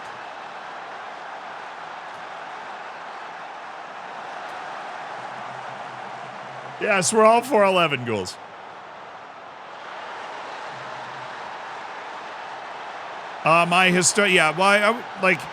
Saying my historical specialty was the Ottomans is a little wrong. I just did my final study on the Ottomans for history. I think the Ottomans are super interesting because everybody just calls them, like, they're the villain in every story. But when you look, like,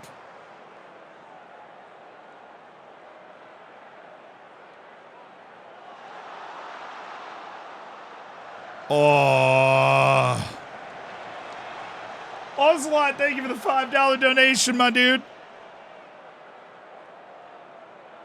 From a zoological perspective, sending elephants over the Alps isn't really... I mean, according to most sources, by the time Hannibal got over the Alps, there was, like, there were no elephants left. Oh, come on. He had, like, one for show, but there wasn't a militarily significant amount of elephants left by the time Hannibal got over the Alps.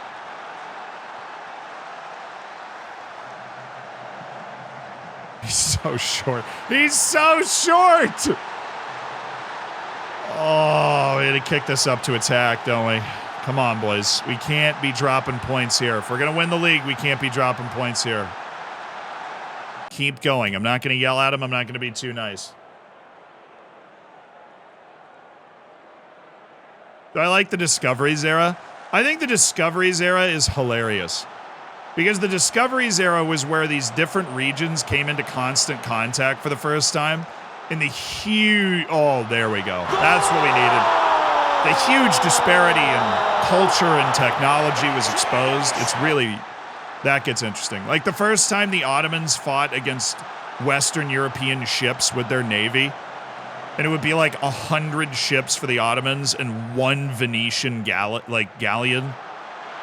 And the Venetian, they could not sink it. Because it was so, like... The Ottomans are in those low ships with the rowing dudes and the one sail. And the Venetian galleons, like Christopher Columbus sort of thing, like way up. And they, like, didn't know how to fight it. It's very interesting. And, like, the siege of Constantinople. The Venetians would, like, manage to smuggle supplies through the blockade. Because they literally just sailed like a galleon straight through the Ottoman Navy. Because the Ottoman Navy could not stop it. Because the wind picked up, basically. A big gust of wind just rocketed the ships right through the blockade.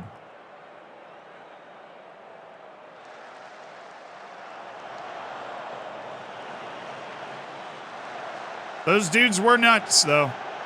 Oh, that was pretty. Thank you. Thank you, Short Kings FC. What is this team? Short Kings FC.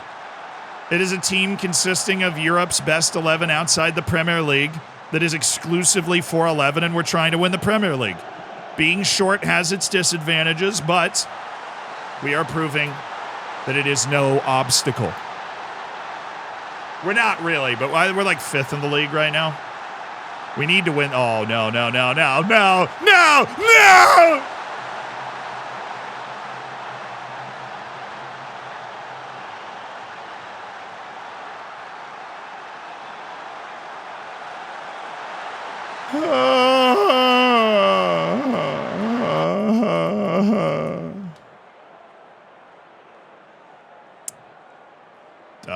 Uh-oh.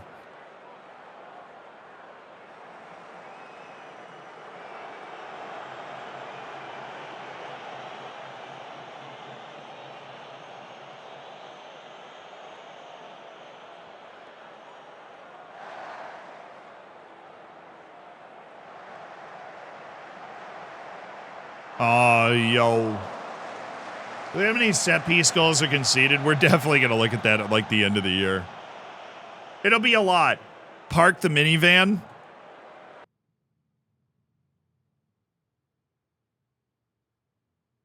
I'm trying to think of, like, interesting stories in the Age of Discovery. Everybody knows the way that the Spanish beat the Aztecs, right? The Aztecs got really unlucky. They thought that the Spanish were gods. Like the pale skin and the coming in the big boat, the galleon, which, look, you got a galleon to people that don't have that sort of shipbuilding technology, which the Aztecs would have been in that camp. They're rocking out with like canoes and bunches of canoes tied together.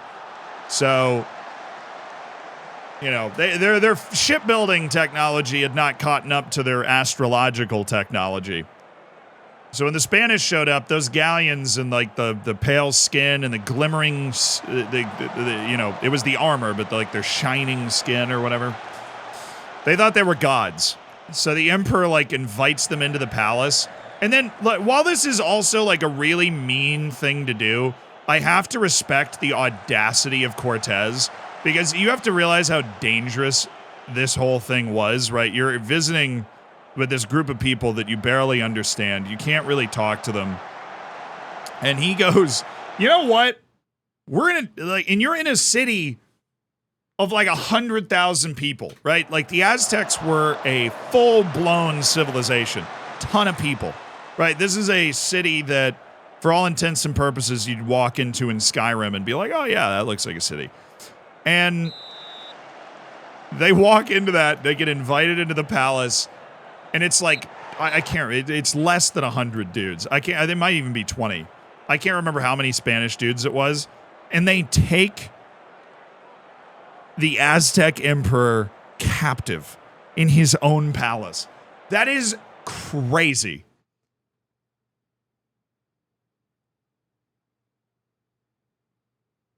That's insane.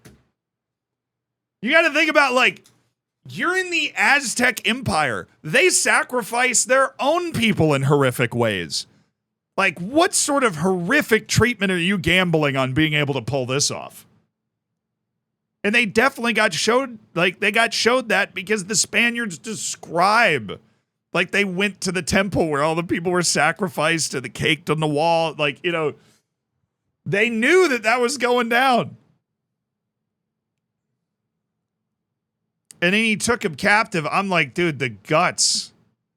It's like crazy. Like, I would have never. I would have been like, let me get out of here alive and I'll be happy. And he's like, no, we're taking the whole thing. So they take him captive, and then they bargain for his release, right? Like, they literally negotiate with the Aztec military, and they get a bunch of gold and everything, and they leave, right? The Aztecs basically pay this giant bribe to these people they think are gods, which is also playing with their minds, right? Because they don't want to kill them.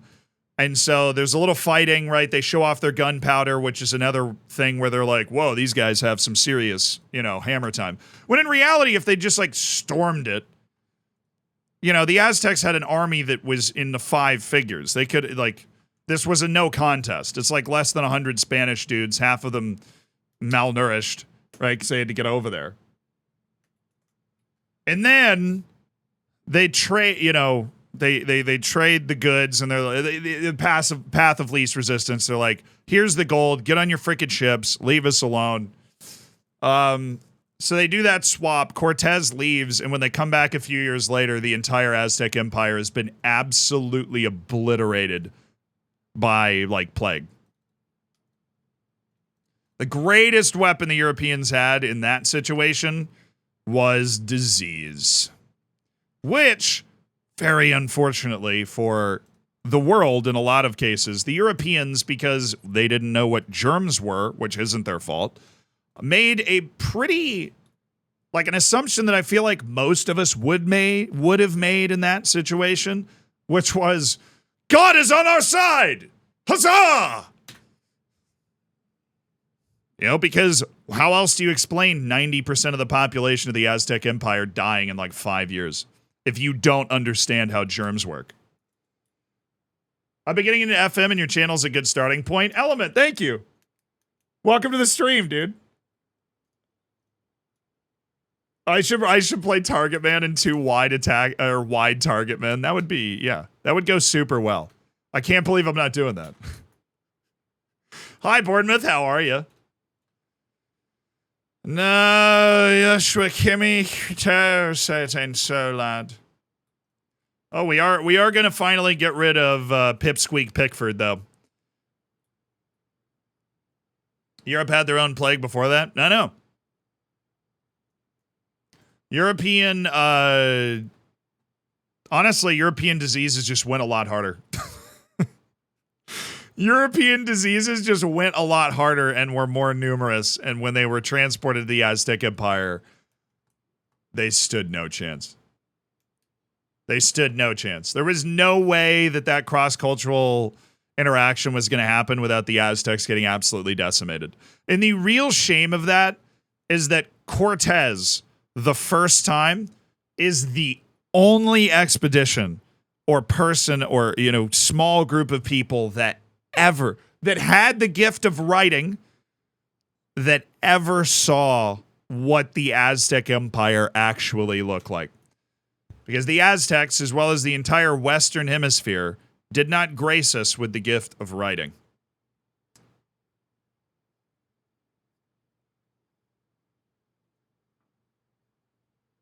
Do we know the rules for Aztec sports so we can create Aztec Football Manager? I think we do.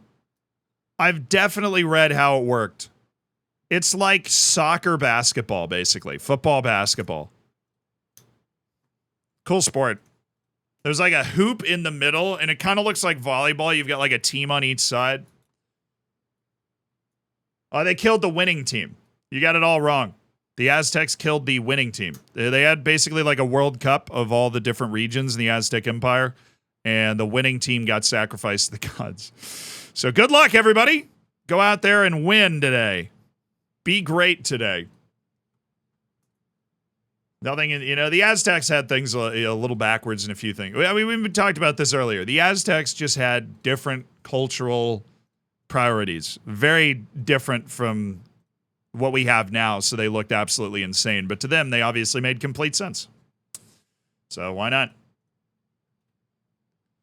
You know what I'm saying?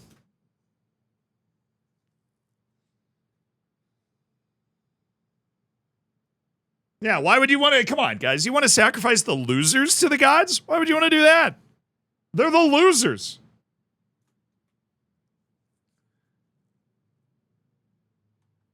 Plagues like that come from from animals. Americans didn't have the same contact. Domesticated animals didn't have them.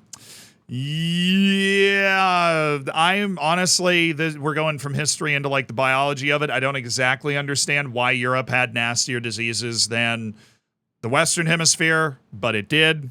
Africa also has a bunch of nasty diseases, which of course wreaked havoc on Europeans when they went down there. So it's not like Europe was the only one depositing awful diseases on other people.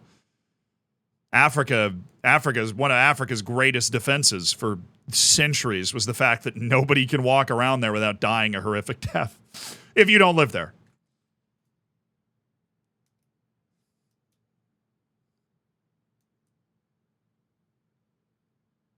The decision was up to the priests of the emperor. Okay, so it was like gladiatorial combat or something. Who knows? But that's the unfortunate thing is I had a history professor one time describe writing and the art of writing and the invention of the written word is turning a light on. And history is all about trying to see things from that light. So like the light was on and very bright in Europe and it was just shining very dimly onto the Aztecs. Because there's only one group of people that ever saw the Aztec Empire widely regarded as the greatest civilization that the Western Hemisphere had produced up to that point. That there's only that one group of people that ever saw it at its height, what it looked like the vast majority of the time that it existed.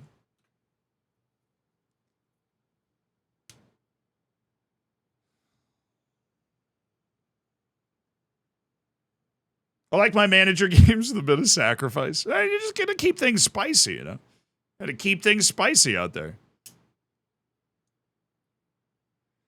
I like the Incas because they managed to do it in the mountains. I like the Incas more than the Aztecs as a personal history preference. I think the Incas were cooler. Homies didn't even invent the wheel. They had like and obviously they didn't have horses either. They had like a Pony Express, but with people in the mountains.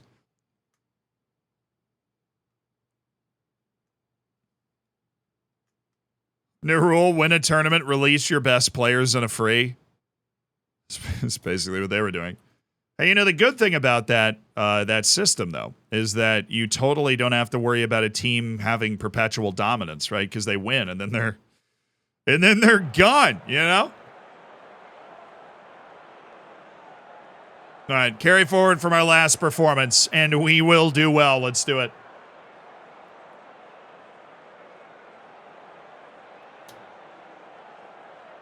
Yeah, well, the Pony Express was a mail delivery system.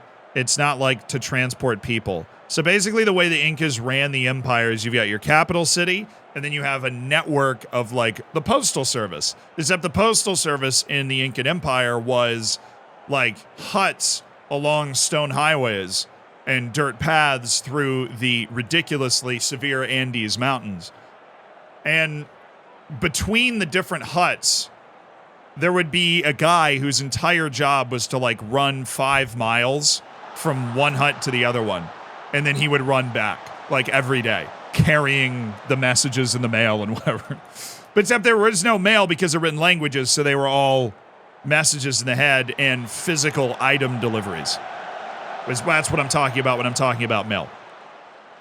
Like, you know, Bob wants to deliver a whatever, like this milk to John.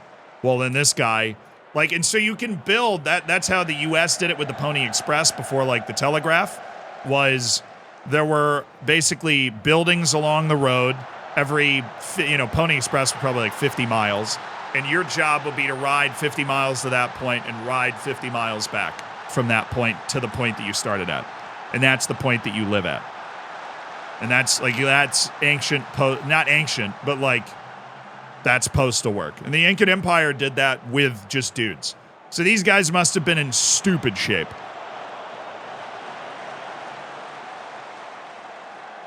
They must have been, and still, a lot of fantastic distance runners come from that part of the world. They built diff.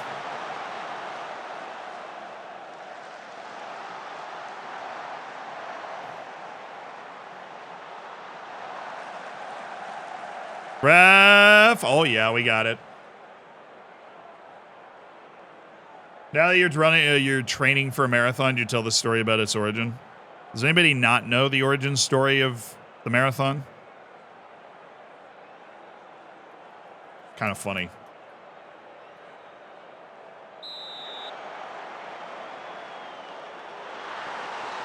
Imagine sending someone a slap across the face via the post. I mean, I suppose you could do that.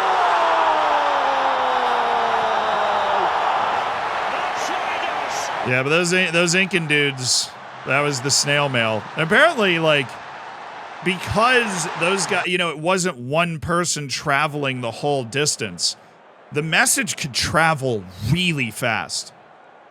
Like, let's say it takes somebody 35 to 40 minutes to run 5 miles, right? And you have an important imperial message that you want to distribute to your entire empire.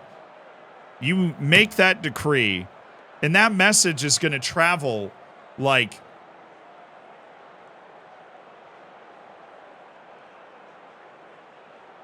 150, 200 miles in 24 hours.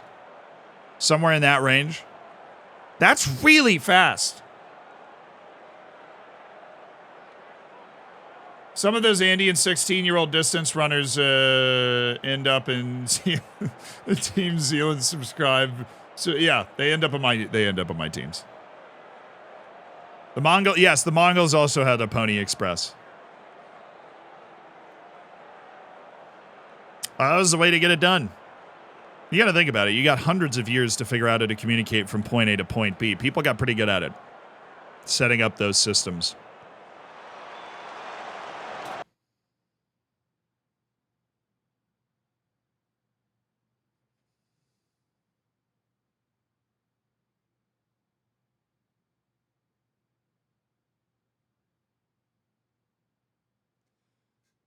That's the second time this season that we have won a defensive header on a corner.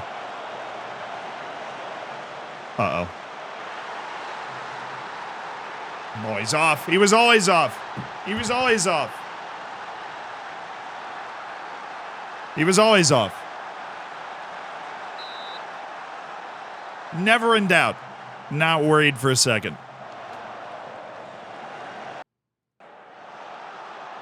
See, I think everybody already knows the marathon story. Nobody was like, I want to know it. Very common. What about the fact that the distance of the marathon was changed at like the 1952 London Olympics? I think it was 52. The distance of the marathon was changed. Uh-oh. I want to know? Oh, okay. They changed it because they wanted the marathon to finish in front of like the Buckingham Palace or something. So they changed it a little bit. The original marathon was, so, 300? I've referenced that movie already, but kind of took over popular culture. Well, there was a battle before that, like 30 years before that. That was 30, close to 30. That was the first time that the Persians came to Greece. And they landed at a place called Marathon. An actual place in Greece. And the Persians landed there because the Persians were one of those, they're like Rome, right? They're just always expanding in every direction. So they're looking at these Greek city-states that aren't united and they're like, screw it, we'll go that way. And they landed Marathon, right, across the strait from Turkey. And the Athens and assembled friends fight the Persians on the beaches of Marathon. And they beat them. And this was a huge deal because remember, in the ancient world, it's usually like one battle and then it's over. So this is important to know whether you won or lost this battle because Athens is like 30 miles away. So if you lose this battle, Athens is about to get burned to the ground. So hide the women and children and elderly and get the freak out of the city. So you want to know as quickly as possible what happened in the battle. So the Greek city-states win. Athens and friends win at the Battle of Marathon. The Persians sent like an expeditionary force. They didn't know how good the Greeks were, essentially. Because if Persia had untied its other hand, it would have absolutely blasted the Greeks, which it did eventually. And so the Battle of Marathon, the Greeks win, and they send a runner back to Athens to tell everybody. Hold on. A win and a good performance, lads. That'll do for me. We're in the top 4. Tiny Tots FC, top 4. Unstoppable. So they send a runner back to Athens to tell people that they won the Battle of Marathon. You can probably see where this is going. The distance is roughly equivalent to a modern marathon. And he gets to Athens, gets to like the town crier position, passes the message to the town crier, like, we won the Battle of Marathon. And he ran so hard and so fast over that long distance that he actually just died. So the first person that ran a marathon died.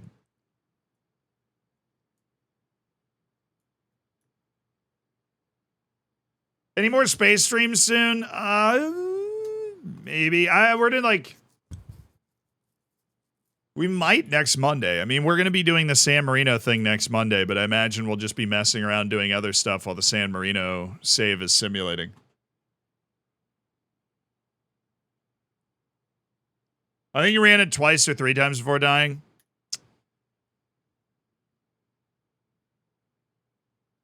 That's possible. Point is, he died. That's the story. He ran the marathon and died, and then the English royal family changed the distance because they wanted it to finish in front of Buckingham Palace. I can't remember if they made it shorter or longer. I think they stretched it by like half a mile. He was the best runner, so they sent him back and forth. They should have gotten some of those Incan dudes.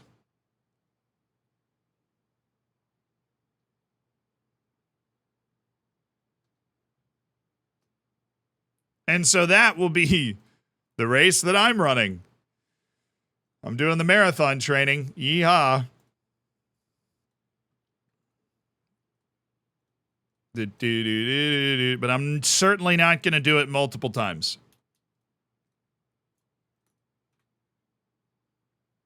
Goal is to stay alive, yeah. Isn't that where Nike came from? Yeah, the company was founded on the spot because they said we are never letting another Greek youth die because we're trying to send these messages. We're going to build a pair of shoes that allows this kid to run 3 marathons and not drop dead. What message are you going to deliver? Good question. Okay. Everybody's still got their international call-ups, which is interesting. I feel like maybe our height should have affected that a little bit, but it didn't. So more power to us. Neymar, you're out. Don't want you to get hurt. Everybody else is good. We'll put Teo and Denzel Doomfries back in there. All right, Toffspur. How you doing?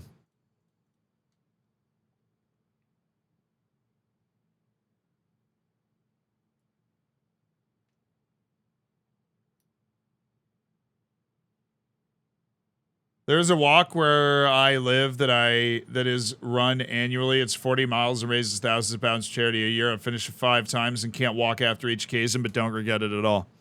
Hey, you're still doing better than that one Greek kid. Still doing better than that one Greek kid. Why? I haven't played a Big Six team at home. We're gonna have an easier run in towards the end of the season. We're gonna be playing the Big Six teams at home. Finally.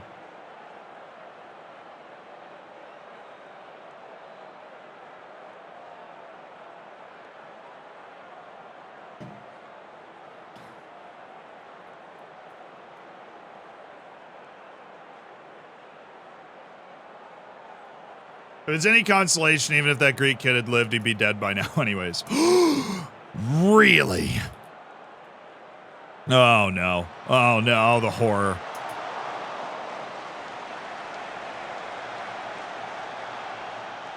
Too soon. Love that. This is like 350 BC. It used to be 40 kilometers. Got changed in 1908 because Queen Alexandra wanted to run to start from the lawn to the road. That was it. It was 1908. It wasn't 1952. God, I missed by a mile. Thank you for looking it up. Oh, that's terrible. Wanted to end it in front of the royal family. It was the royal family, though. Wow, there's no... Oh, no. We are so lucky, dude. They're just missing wide open headers. We're so lucky. Let's make it count. Come on, Tiny Todd FC. Short King FC. Oh, we're swaggering. The best U13 team you've ever seen.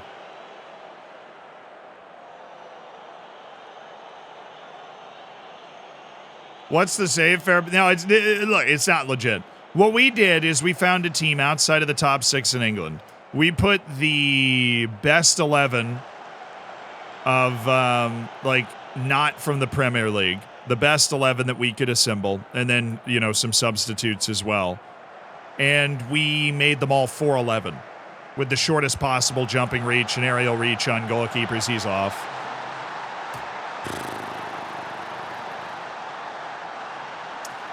That's what we did. Yeah, it would be very impressive with Everton's debt if you managed to acquire this team. Dare I say impossible.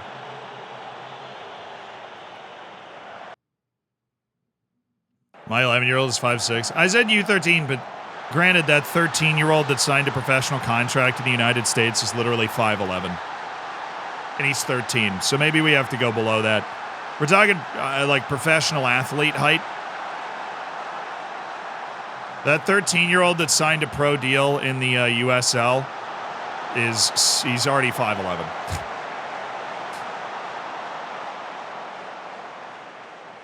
Any other historical period you'd like to talk about?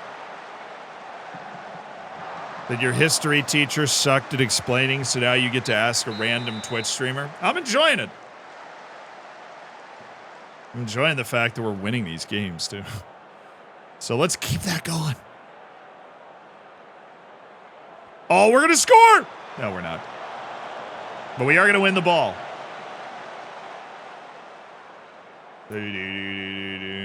Oh, baby.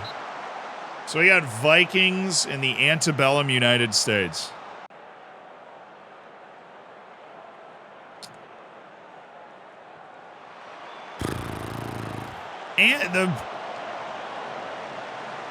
the Vikings get a lot of unnecessary.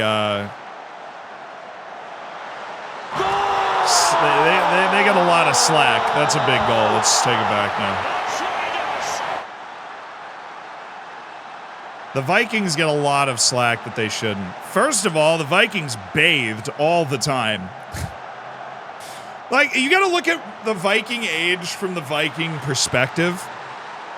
Because the Viking age from the Viking perspective was an age, it was like the European age of exploration writ large. It was this opportunity to conquer and get really rich and just have a rip-roaring good time.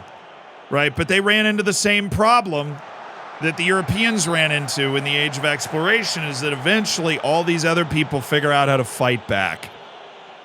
That was the issue for the Vikings. The Vikings were isolated and not in full contact with most of the rest of the world. And they had developed culturally and technologically, particularly like with their naval technology. Everybody raves about their boats. Their boats should be... Oh, we won a header and it nearly set up a goal. Holy smokes, dude. What skin do you use? The Zealand skin, stream version. Specifically. How dare they fight back? Well, that was the funny thing. Like, okay, so the first big, the generally acknowledged as like the first Viking. Oh, that's disgusting. Hey, we're going to beat a Big 16 for the first time, hopefully. But, it was Lindisfarne, and I think somebody in the chat said the date. This is 793. Yeah, I put tons of hours. I played Crusader Kings 1, dude. It was Lindisfarne, 793. And you got to look at this from the Viking perspective. All right, this is, something, again, we're talking about in history. Because of the climate and the food, Vikings were tall. Tall. Real tall. In an age in England and in Central Europe where them boys were not tall. I don't know if you've ever been to, like, an old castle or an old monastery before and hit your head on everything. But Vikings' height was very similar to what you'd see in the modern age. We're talking about dudes that are like 5'11", 6 feet tall. You go to England in 793, you're getting like 5'2", 5'3". You're getting Short Kings FC, right? You're getting Short Kings FC. So there's a difference here that is terrifying if you are the English people on the receiving end of it. And so they're like... The Vikings show up in Lindisfarne, right? Because they have the exploring itch. And they're sailing around strapped to the gills, right? This is a warrior culture, and anytime a warrior culture is created, it's because they're always fighting each other. And they come from a rough area, too. A lot of the more intense warrior cultures in history are coming from rougher areas. Scandinavia is not pleasant. You eat gravel for breakfast, right, in this period. So... they're rolling deep, ready to find something and steal it. And they hit Lindisfarne. Now, Lindisfarne is a monastery, which, of course, in everybody was Catholic back then. Catholic Europe, like the Western half. In Catholic Europe, you don't touch monasteries. So what does a monastery not have? Any defenses whatsoever. What does a monastery also have? Stupid wealth. Gold everywhere, wine, jewels, manuscripts that you can burn for fuel, right? Because they couldn't read them. Who cares? And so the Vikings, those guys in particular, and for like 100 years after that, are sitting there like, dude, are these guys, like, they're literally... They're like descriptions and stories. I'll keep pausing. I think this is so interesting. Where they're like, are these guys stupid? They're like, are these guys dumb? Like, why are they not protecting the stuff? They were just like confused. They're like, this is the easiest thing ever. You're telling me we roll up and all we have to do is like cut down 10 dudes that are just sitting here like, oh, what a goal! Yeah, you can imagine the Vikings coming back to their homies in the tavern in Oslo being like, no, I'm serious. I know it sounds like I'm kidding. I'm serious. We just showed up. There was nobody there, no army, no nothing. We just showed up, took all the gold. There were like 10 old dudes that were bald. They didn't even try to fight back. And we just left. And then everybody else is sitting there like, no way. And then they go and do it for themselves. With the Lindisfarne Vikings, I don't know specifically where the Lindisfarne Vikings were from. But it was, the Danish were the most predominant, so it probably was the Danish. I shouldn't have said Oslo. Sorry.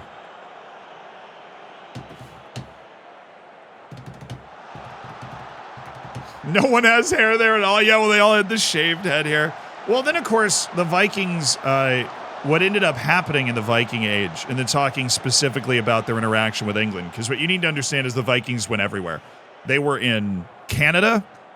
They were in Iceland and Greenland. They were in Russia.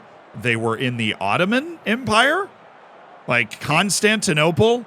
There is an inscription on the Hagia Sophia, like that stupid famous temple, that is Nordic runes. And I can't remember the name it says, but nobody touched it for a while because they thought it was like something really famous. And the story goes that a Nordic rune expert was visiting the Hagia Sophia on vacation and saw it like as part of like a preserved thing. And then you see the plaque underneath it, like, you know, people don't know what this says, but, you know, it's been here for hundreds and hundreds of years. Was it Halfdan? Okay, yeah. Was the name Halfdan? Because the inscription literally just said, like, insert name was here. In ancient, like in like the written language that they had.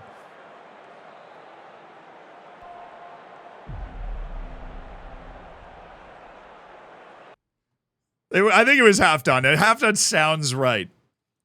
But the inscription in the Hagia Sophia just says Halfdan was here. Base Halfdan. It's important to remember that human beings have largely been the same.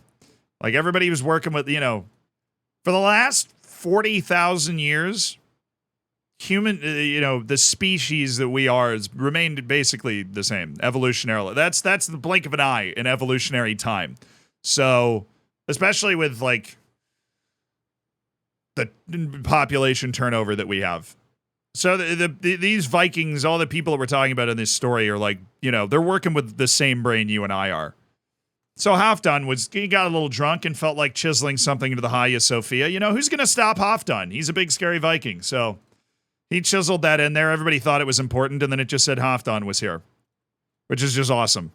It's a great little, you know, I wish I could high-five Halfdan. He'd probably high-five me back and offer me some absolutely insanely alcoholic goat's milk or something. Imagine what Full Don would have done. Yeah, so it's like everybody always thinks about the Vikings and like England, and maybe you remember the fact that the Vikings sailed up the Seine into Paris, but nobody like they were in Russia. The Varangian Guard were Vikings. They were in Constantinople. They were in Turkey. They got into the Mediterranean.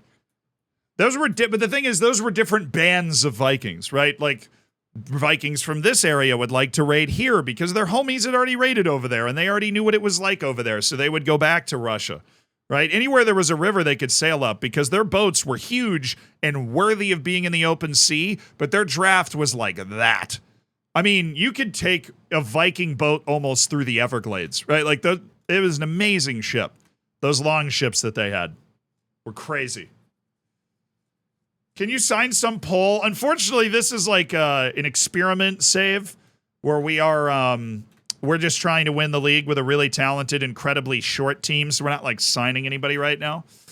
But we usually have a poll always playing a role in any one of the saves that we're doing.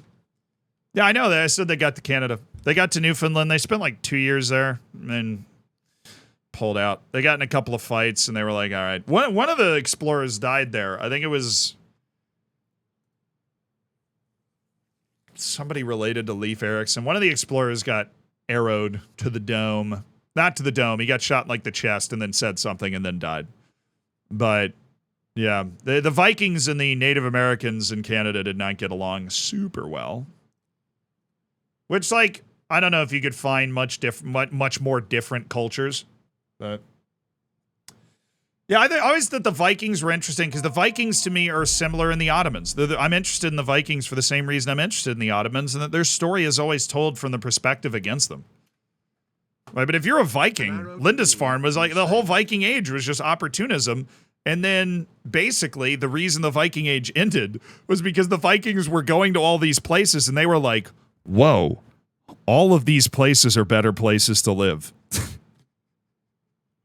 And so they just started living there and just assimilated into the population and became Christian. And once when you're Christian, it's a little harder to raid a monastery. But that's what ended the Viking Age. Yeah, like, it's amazing. Like, you end up in Constantinople. Do you want to go back to, like, middle-aged Denmark? Probably not. How is Neymar hurt again? Did the Vikings have a king? They had a lot of kings.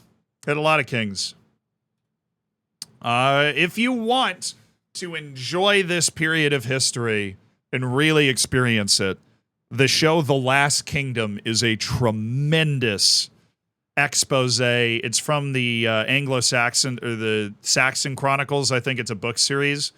It is a complete show that I think is on Netflix.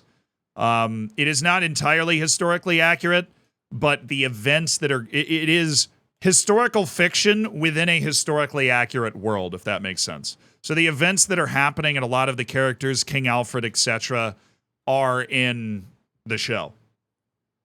Is it really that good? I would give it like an 8 out of 10. I thought it was good, yeah.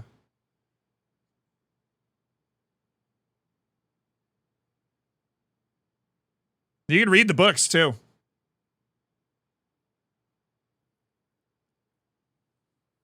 Were the Vikings based in northern Scandinavia? No, they were in Denmark. The English called the Vikings Danes. They called all of them Danes, but they and the Vikings spoke with longing about Denmark, right? And then there were Vikings that were born in, like, England and Constantinople, but they were still Vikings. Like, when you were assimilating into these new areas, and then they'd be like, yeah, we come from our homeland of Denmark. It's the same as, like, any population that's ever immigrated into another area. You're fighting, and then it kind of absorbs into this new normal. That's why there's a lot of Scandinavian blood in the English. A lot of that assimilation happened in England, in northern England, in Scotland, in Ireland. Tons of Vikings settled down there. Tons. Absolute metric tons.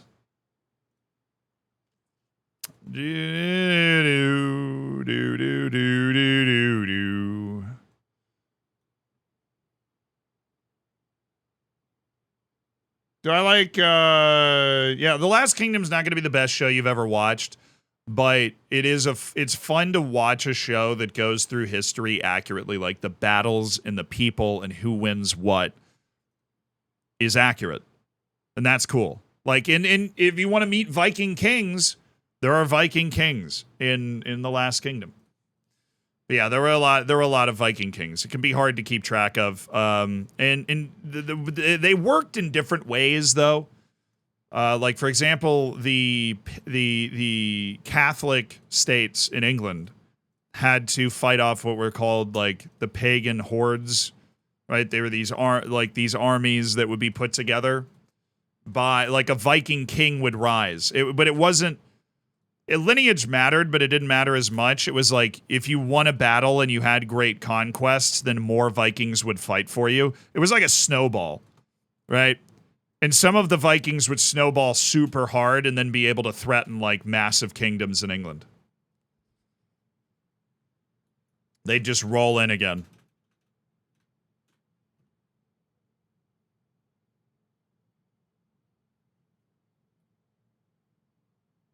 An Old Norse Viking was basically the term for going raiding. I'm sure I'd read that at some point. I don't remember reading it. That makes complete sense, though. Yeah, the Vikings from the Viking perspective made a lot of sense. They were a lot less emotionally invested in things like religion. They seemed like pretty chill dudes, honestly. They got really high before they would fight. Which, fair, right?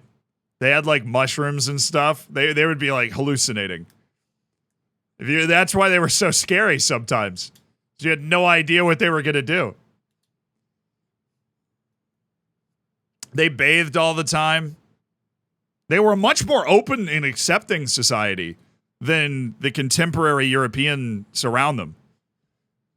They were very accepting of other people.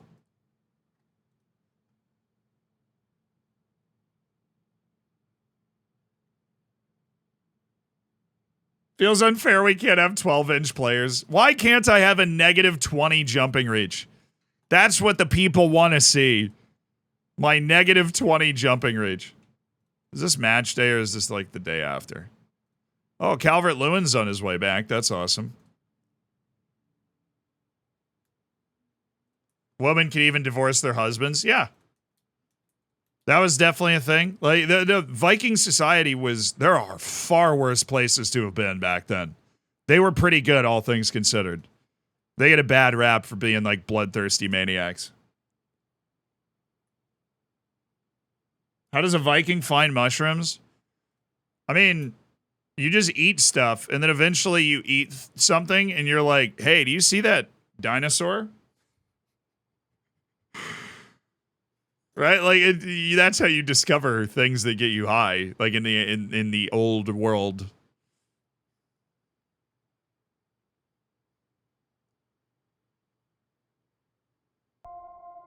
And because of that openness, that ended the Viking Age probably earlier than, it was only a couple hundred years. Really, after 100, 150 years, Vikings in most places were mutts. Part Viking and part from the local area that they were fighting and raiding in. Jackson, thank you for the 20 months, my brother. Appreciate you being a part of the Hammers.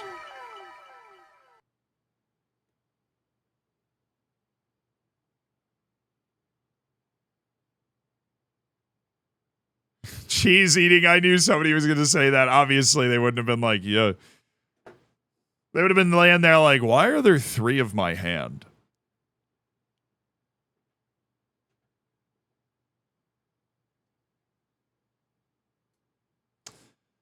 See, Maceball, I know that's like what's considered the Viking Age, but the back half of the Viking Age was just Vikings that lived in one place fighting other people that lived in the same place. Like the true dudes stunning you and coming from the ocean that you had no idea they even existed was like the first 100 years of that. What was another one? Somebody asked about the American War for Independence. Hilarious. A hilariously overhyped war. I'm very thankful that it happened, right? I live in the country that was the beneficiary of that. But it was a pretty low-key affair. Did all the Vikings just die? No. They assimilated. This is what we're talking about. They had that very open society and they could adapt and live in all these different places. They were generally good companions, they had a pretty friendly culture. Just a very, they were, I mean, for lack of a better contemporary, like think of Skyrim, right? Like the guy, they're like, let's have a beer and that was kind of what they were doing. The Revolutionary War. We all know why it started. The 7 Years' War, which was between England and France and became kind of a world war, was mostly fought in the New World. A lot of Native American tribes on both sides. The English did kind of win. Rather interestingly, George Washington commanded an English battalion, or a British battalion, I suppose. Actually, yeah, it was British at that time. British battalion, or whatever it was. Tried to take a fort, failed, thought his military career was over. Boy, was he wrong. Funny how history works out like that.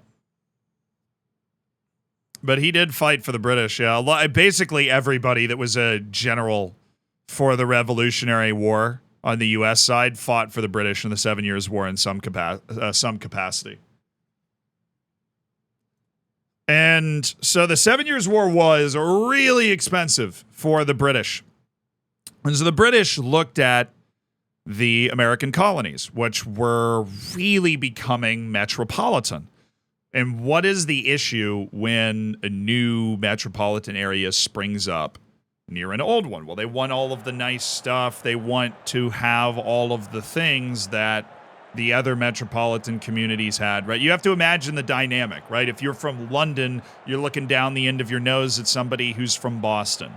But if you're in Boston, you're trying to become what rich people are in London, right? There's like this aspirational, like big brother, little brother kind of dynamic. There's a significant amount of people in the U.S. by this time.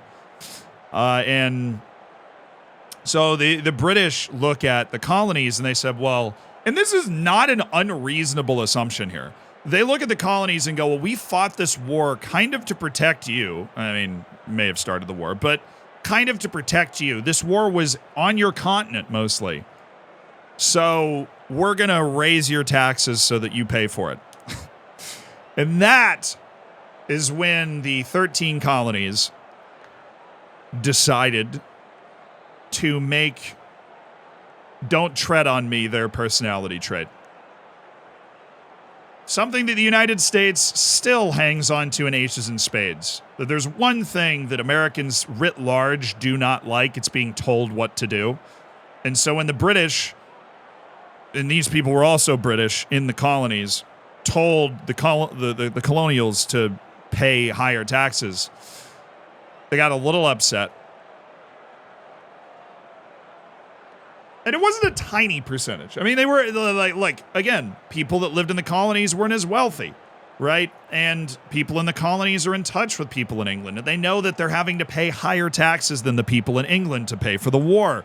And the huge sticking point was that the Parliament had no representation from the colonies, nor was there a plan for the colonies to have representation. And you add in the fact that the colonies in the U.S. were semi-autonomous and run by governing bodies themselves that were democratically elected in many cases. Virginia was an excellent example. So, condolences, thank you for the 3 months. You had a population that was used to democratically elected government in most of the colonies that was very effective, that had no say in the Parliament of the British that was taxing them more. And you can see why they got upset. No taxation without representation. Exactly. But it's also reasonable to see where the British are coming from, where they're like, we fought the war for you. Like, what do you mean? But then they're also like, well, we also fought in the war. Which that's the mistake. Don't fight a war and then try and fight another war against the people you just taught to fight a war. That doesn't usually go well. So basically what happens is, particularly in Boston, which at this time is like peak metropolis in the United States. Boston is the city, and anytime you have the biggest city, you have the most unrest. So Boston decides to throw a little party where they do something illegal. They steal a bunch of tea and they throw it in the harbor because there's a big old tax on tea. And you got to remember, the colonials are still British people, and so they love tea. Taxing tea is a big deal. So they're not throwing the tea in the harbor because they hate tea and it's like a symbol of British whatever. They're throwing it in the harbor because it was really heavily taxed and they wanted to send a message. Good save idea. I made a video where I give you a save idea, a fun save idea in every country in Football Manager, and yet somehow I can remember none of them in this particular moment. So I would recommend checking out that video if you're ever looking for a save idea. So that was the Boston Tea Party. And then the British deliver a masterclass on how not to de-escalate. Because I think the British were basically like, and they took this approach a lot, historically. Oh, get in, son. Tiny tots, baby! Lewandowski, all 4'11 of Lewandowski right here, boys.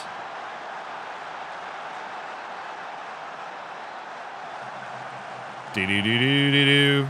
Yeah, so the British basically started like housing troops in colonial houses. They violently put down protests.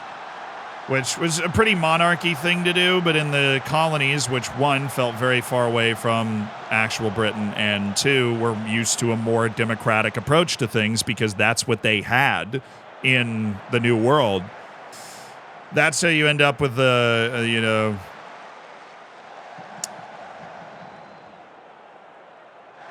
What's it called? The Boston Massacre? What is... It's the...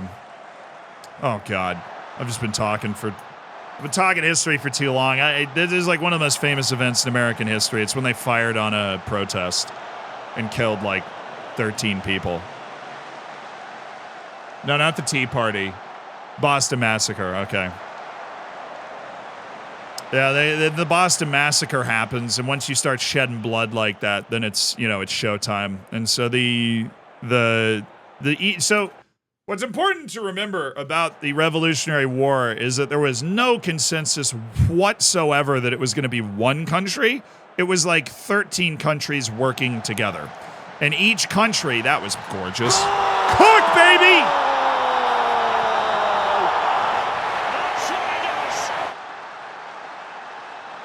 And then, so basically each state, the states had their own currencies a lot of the time. After this, they had their own governments, and they had their own militias. And so each state was forming up their militia, some more fervently than others, right? Virginia was a huge state at the time, had a big-time militia. And then these militias were ready to go, right? They were like farmers and such, and then you had the Minutemen in Massachusetts that, you know, they could be ready in a minute. And they were kind of collecting arms. This is where the right to bear arms in the United States comes from, is they were collecting arms, and the British, you know, they were collecting arms for the militia. And this was because tensions were rising. And the British were like, no, you can't collect arms, which is a fair thing for a monarch to say. And so they were marching to steal those arms. Not steal them, but to confiscate them, right? To burn them, whatever. And the Americans, I guess we can call them Americans from this point onward, he's off, basically said, you're not going to take the arms. And so they had their Minutemen, and they got ready, and that was Lexington and Concord. They you know, it was one of the, nobody knows who fired first. There's great debates about who fired first, but if you line up two armies in a field across from each other, and one's saying you're not going through here, and the other's saying we got to get in there. Somebody shot at some point, and there was a little battle, and the British didn't conclusively win, which just lit a fire under all the states, and they raised their militias, and they organized it into an army, and the Revolutionary War got going.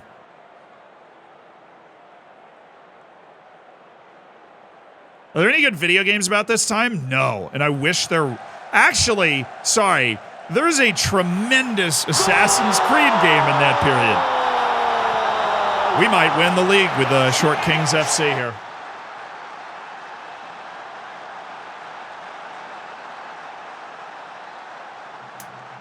Yeah, and then the U.S. U.S. was up a creek without a paddle, lost New York for basically the entire war. Which was scary, but the U.S. proved that it could hang, which was really frustrating for the British. So what the U.S. did really well was not lose. The U.S. wasn't winning, it just wasn't losing. And that was really important, because the U.S. didn't just get swept away. The U.S. employed, and as happens, cross-cultural exposure happens all the time, like we were just talking about with the Vikings. The U.S. lived with and around Native Americans. And so U.S. farmers and small militia battalions knew how to fight like Native Americans. And these German mercenaries fighting for Britain in the big red coats with the big poofy hat are walking right down Main Street, and you got Bob the Builder up in a tree with a musket.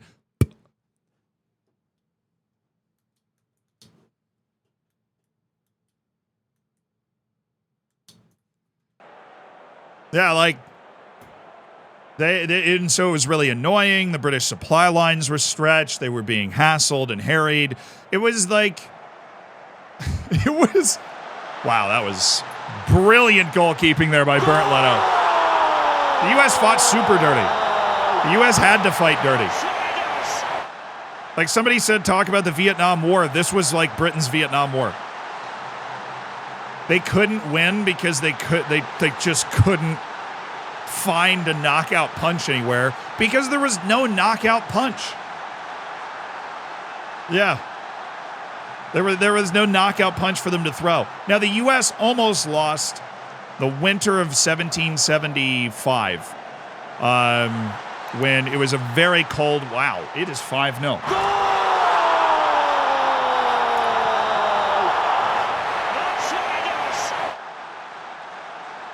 Yeah, well, you had the winter where, like, guys were dying, guys were deserting.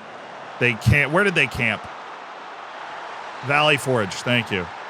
And then in the dead of winter, when nobody fought in this gentlemanly era of warfare, nobody fought in the dead of winter, Washington crosses the Delaware from Valley Forge and attacks the enemy camp, which was a stroke of genius because they didn't see it coming at all. So he just wiped the British off the field, raised the morale, cemented the fact that the U.S. was in it for the long haul. Later that year, they signed the Declaration of Independence, at least for the purposes of the war, uniting all 13 colonies. Dang it. I mean, I guess we're winning 5-0. Yeah, well, Patriot with Mel Gibson isn't exactly anywhere near historically accurate. It's probably not a surprise, but it'll get you the vibe, yeah. The Culper spy ring, yeah, that was Washington spy ring. I haven't watched the TV show on them. There's like a good History Channel TV show about them, apparently, but I haven't watched it.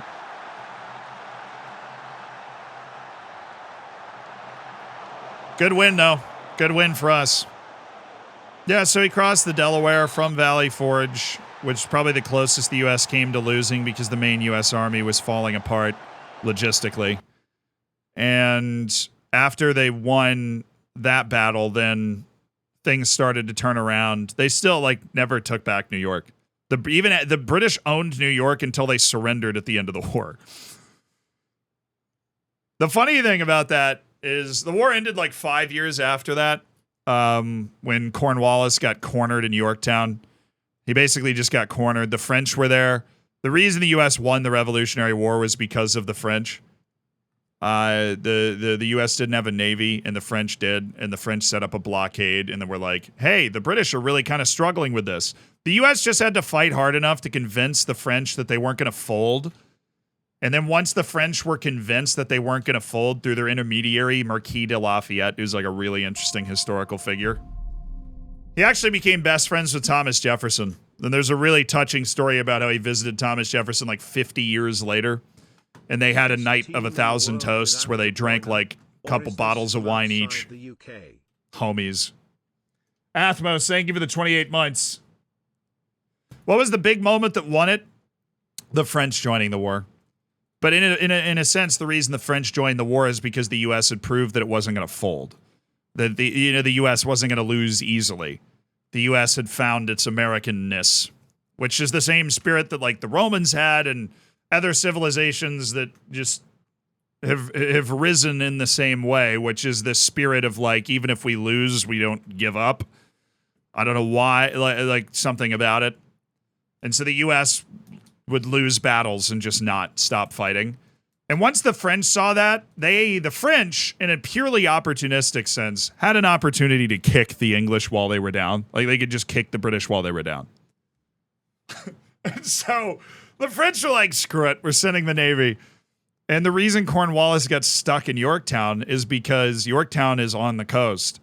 And he had the American army on one side, and he had the French Navy on the other. And Cornwallis was the lead general leading the major army in North America. And so when he surrendered, because that's what you did back then, you walked out with your sword and you handed it to the other guy because you didn't want everybody to die. And when he surrendered, the British lost their main army in North America. They could have tried to put it together again, but instead of trying to put it together again, they just kind of gave up. Because the same with the Vietnam War, being in that type of war is not fun. It's very far away from home, and it's like playing whack-a-mole. And they had had enough of it. And after they lost a big army, they were like, screw it. Have it. When is war ever fun? It's never fun. But those types of war, like speaking in, lighthearted historian ways, never fun,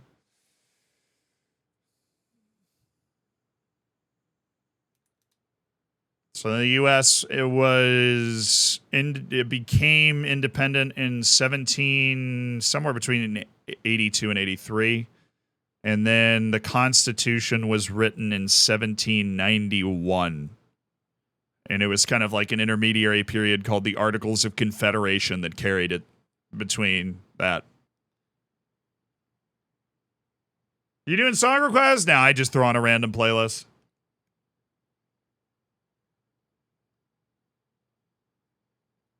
But that's the American Revolution in a nutshell. Why it happened. General flow of how it happened. George Washington and his wooden teeth. Hell yeah, brother. One of the interesting things is one of George Washington's most trusted lieutenants was Light Horse Henry Lee, who was Robert E. Lee's dad or uncle, one of the two. He was in his family. Robert E. Lee, of course, the lead general of the Confederacy. It's amazing how times change. Where's Amadou Onana? There he is.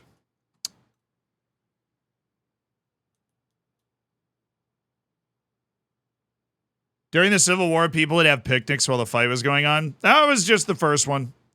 They got the idea that it probably wasn't something you wanted to go have a picnic to watch. The Civil War is one of the fantastic examples of a war that everybody goes into going, this is going to last 2 weeks. And then like 4% of the population dies in the entire United States in 4 years. And everybody's like, what just happened? How long after was the Civil War? 80 years? About 80 years. Robert E. Lee was old during the Civil War. A lot of people speculate that he had a stroke during the war. He definitely had serious health issues, and he was tortured. Robert E. Lee was a tortured man. He was tortured. Well, the Union, which was like the U.S. that wasn't the Confederacy, Robert E. Lee's house was basically across the river from Washington, D.C., because he served in the Army for a long time. And so right at the start of the war, they took his house, and they turned it into a cemetery. Now, I don't know if you've ever heard of Arlington National Cemetery, but Arlington National Cemetery started as Robert E. Lee's backyard. Now, if that isn't the cleverest middle finger ever,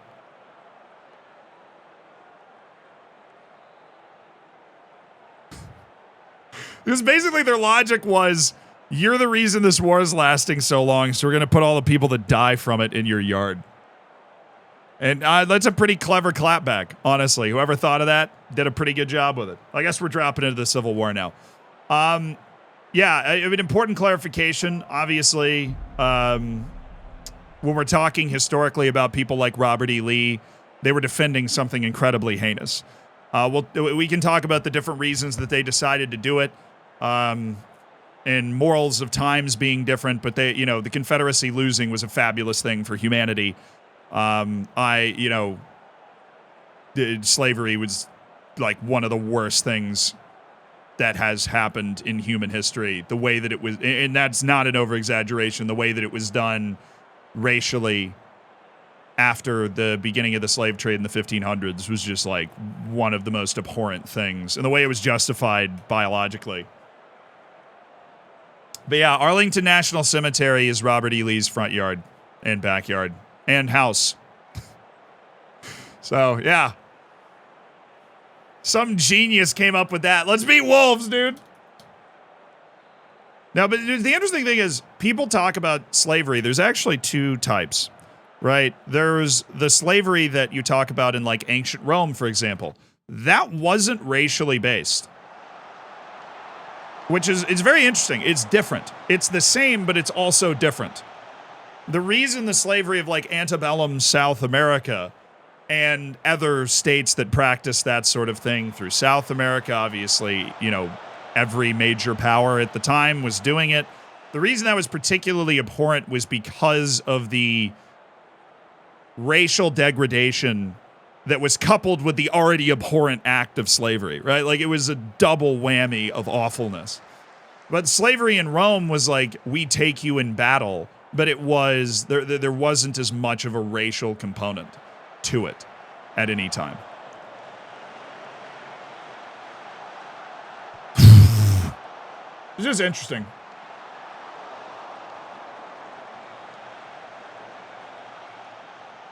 Yeah. And we're talking about this specifically, like, historical curiosity, and I love educating people about this stuff.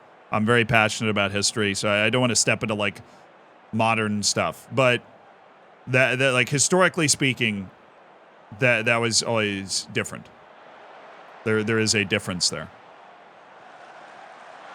How chivalrous those Roman slave traders were, that was a banger that had nothing to do with height, and that's a problem. Obviously, they weren't. I'm just saying that they're, like, they weren't creative enough to invent the particularly awful slavery that was invented later. This is a scorcher. Yeah. Well, the British did a lot of debt slavery, too. Like, you go in debt, and you have to, like, work it off. That's how a lot of people got to the New World initially. They couldn't afford the trip to the colonies, and so they'd go into indentured servitude for like 5 years. And they're all screwed up ways that they keep you in indentured servitude.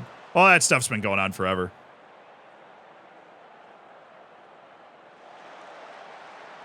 All that stuff's been going on forever.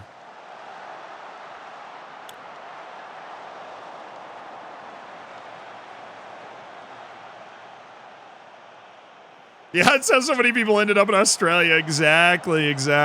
Australia was a penal colony, which for those that don't know, those that think that's just a funny sounding word, that means it's like a prison colony. No phallic symbols involved.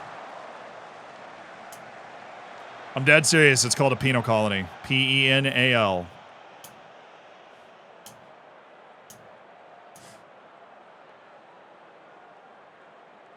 Slavery, look. So, like, slavery was invented in Africa. Slavery was invented by humanity forever, right? Like, that was, like, everybody did it until 100 years ago. 150 years ago. In the U.S., at least.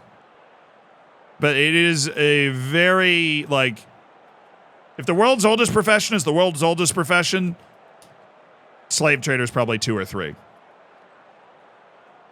Spoils of war and all that. That's where it came from. We're not winning this game, so if we could stop that, that'd be awesome. It's been a weird game. We've had, like, no highlights for us. Kind of disappointingly. Oh, let's go, baby! Oh, yeah.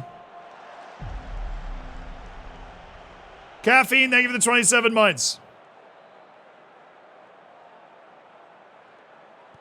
You want to know something? Technically, everybody in the, legally speaking, everybody in the Ottoman Empire was, or actually, sorry, not everybody. The entire aristocracy of the Ottoman Empire were slaves to the Sultan, legally speaking. All of the important people that ran the Ottoman Empire.